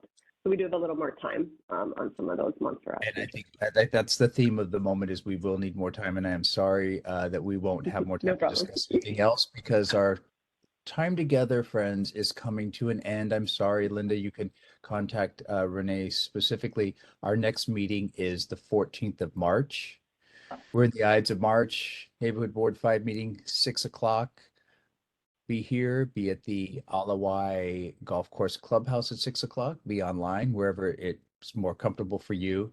Renee, we thank you very much for coming tonight, for all of our elected representatives and their representatives. We thank you. Board members, thank you. Public, thank you very much for being Thank involved. you, everyone. Bye. With that, I am going to adjourn the meeting for tonight. Have a lovely rest Thank of your evening, folks. Yeah. Hello. Take care, Winston. Take care, Thank you. Thank you.